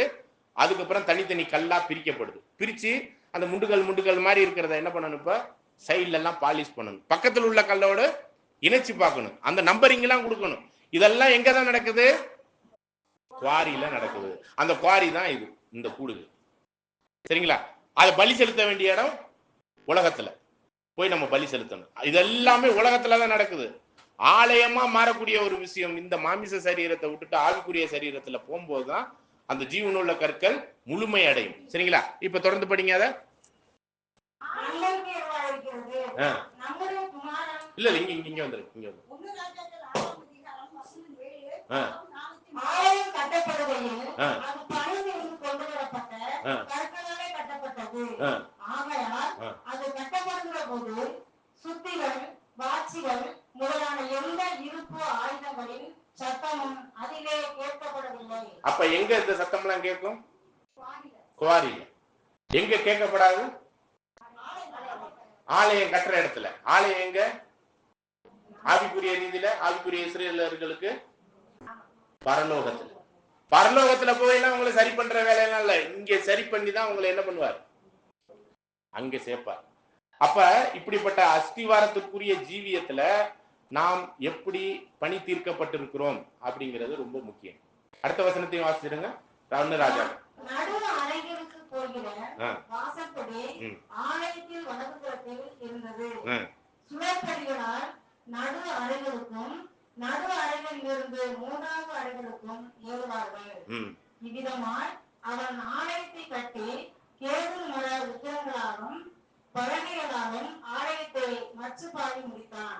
இப்ப இந்த கேதுரு மரம்ங்கிறது கூட நம்ம என்னன்னு பாக்குறோம்னா கிறிஸ்துவனுடைய நித்திய ஜீவனுக்கான அந்த மீட்கும் பொருளை அடையாளப்படுத்தி அதற்குள்ளாக மாமிச ரீதியான நம்மளுடைய ஜீவியத்துல நாம் செலுத்துகிற பலிகள் எல்லாம் அந்த உத்தரங்களாக வைக்கப்படுது. அந்த உத்தரத்துல கிறிஸ்துவின் ரத்தம் தெளிக்கப்பட்டு அது என்ன பண்ணப்பட்டிருக்கு? நம்முடைய பாவங்கள்லாம் கழுவப்பட்டு தான் பரிபூர்ண நிலைமையில பரிசுத்தமா அங்கே ஆலயத்தின் உத்தரங்களாகவும் அதுல உள்ள படிகள் மேல ஆவிக்குரிய ரீதியில நம்ம வளர்ச்சி அடைஞ்ச ஒவ்வொரு படிநிலைமைக்குரிய ஒவ்வொரு அறைகளாகவும் இதெல்லாம் நம்மளுக்கு சொல்லப்படுறதா பார்க்கும். ஆகவே அன்புக்குரிய சகோதர சகோதரிகளே, இப்ப நம்ம பார்த்த அஸ்திவாரம் அப்படிங்கும் பொழுது அந்த அஸ்திவாரத்தின் ஜீவியத்துல நாம் இங்கே பூமியிலேயே நம்ம என்ன ஆக வேண்டியிருக்கு? பணி தீர்க்கப்பட்ட கற்களாக இருக்க வேண்டும். அந்த கற்கள்லாம் ரெடி ஆயிடுச்சுன்னா சியோன் மேல எதை வச்சிருவாரு? மூளைக்கல்ல வச்சிருவாரு. இன்னும் சியோன் மேல மூளைக்கல் வைக்கப்படாதது காரணம் யார் தெரியுமா? இங்க இருக்கிற நம்ம தான். தீட்டப்படாம இங்க இருக்கிற நாம தான் காரணம். அப்படி வைக்கப்பட்டிருந்தா இந்நேரம் என்ன ஆயிருக்கும்? ஆலயம் முடிஞ்சிருக்கும். சரிங்களா? ஒருவேளை ஆலயம் கட்டப்பட்டிருச்சுன்னா உலக ஜனங்களுடைய இதை பத்தி நம்ம பாக்குறோம். வெளிப்படுத்தல் 21ஆம் அதிகாரத்துல 21, 22, 23, 24 அந்த வசனங்கள்ல ஆலயம் அங்கே இருக்கும், அங்கே தேவன் வாசம் செய்வார், அங்கே வெளிச்சம் தேவையில்லை, கிறிஸ்துவும் தேவனும் கர்த்தருமே அங்கே வெளிச்சமா இருப்பார், அங்கே உலக தேசத்தின்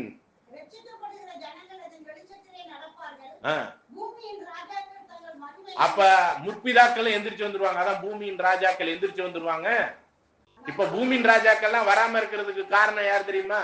இன்னும் ஆலயமே கட்டப்படல, குவாரியில இருக்குது, இன்னும் கல்லு இன்னும் குவாரியில செதுக்கப்படல. தொடர்ந்து பூமியின் ராஜாக்கள் என்ன பண்ணுவாங்க? முற்பிதாக்கள்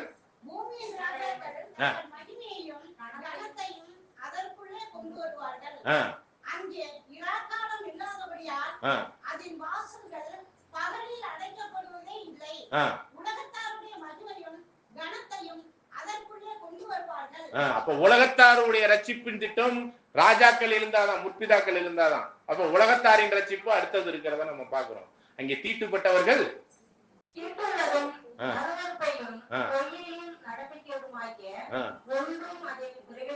அப்ப அங்கேயும் 2ஆம் மரணத்துக்கு ஏதுவான ஜனங்கள் இருப்பாங்க. அவங்க உள்ளே பிரவேசிக்காதவர்களா தீட்டுப்பட்டவர்கள் பாவம் 2ஆம் மரணத்துக்கு ஏதுவான பாவங்களை செய்து கொண்டு வெளியிலே இருப்பாங்க. அவங்க 2ஆம் மரணத்துக்குள்ள போயிருவாங்க அப்படிங்கிறதையும் பார்க்கிறோம். அப்ப இவ்வளவு விஷயம் நடந்தேறுவதற்கு ஆலயத்தின் பணி தீட்டப்பட்ட கற்கள் இன்னும் குவாரியிலே இன்னும் ரெடியாகாம இங்கே உட்கார்ந்துகிட்டு இருக்குதுங்க. அதான் விஷயம். இப்ப நான் எல்லாம் அதற்குரிய பணி தீட்டப்பட்ட கற்களாக ஒவ்வொருவருமே என்ன பண்ணணும்? அந்த உளி அடிக்கிறதுக்கு ஒப்பு கொடுக்கணும். எபேசியர் 2ஆம் அதிகாரம் 19 முதல் கடைசி வசனம் வரை படிச்சுட்டு இந்த ஒரு காரியத்திற்குள்ளாக நிறைவு பகுதிக்குள்ள கடந்து செல்லணும்.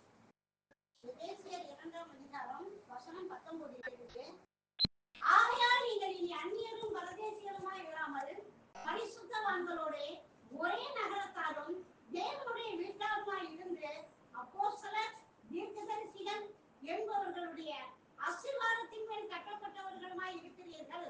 அதற்கு இயேசு கிறிஸ்து தாமே மூளைக்கல்லாய் இருக்கிறார்.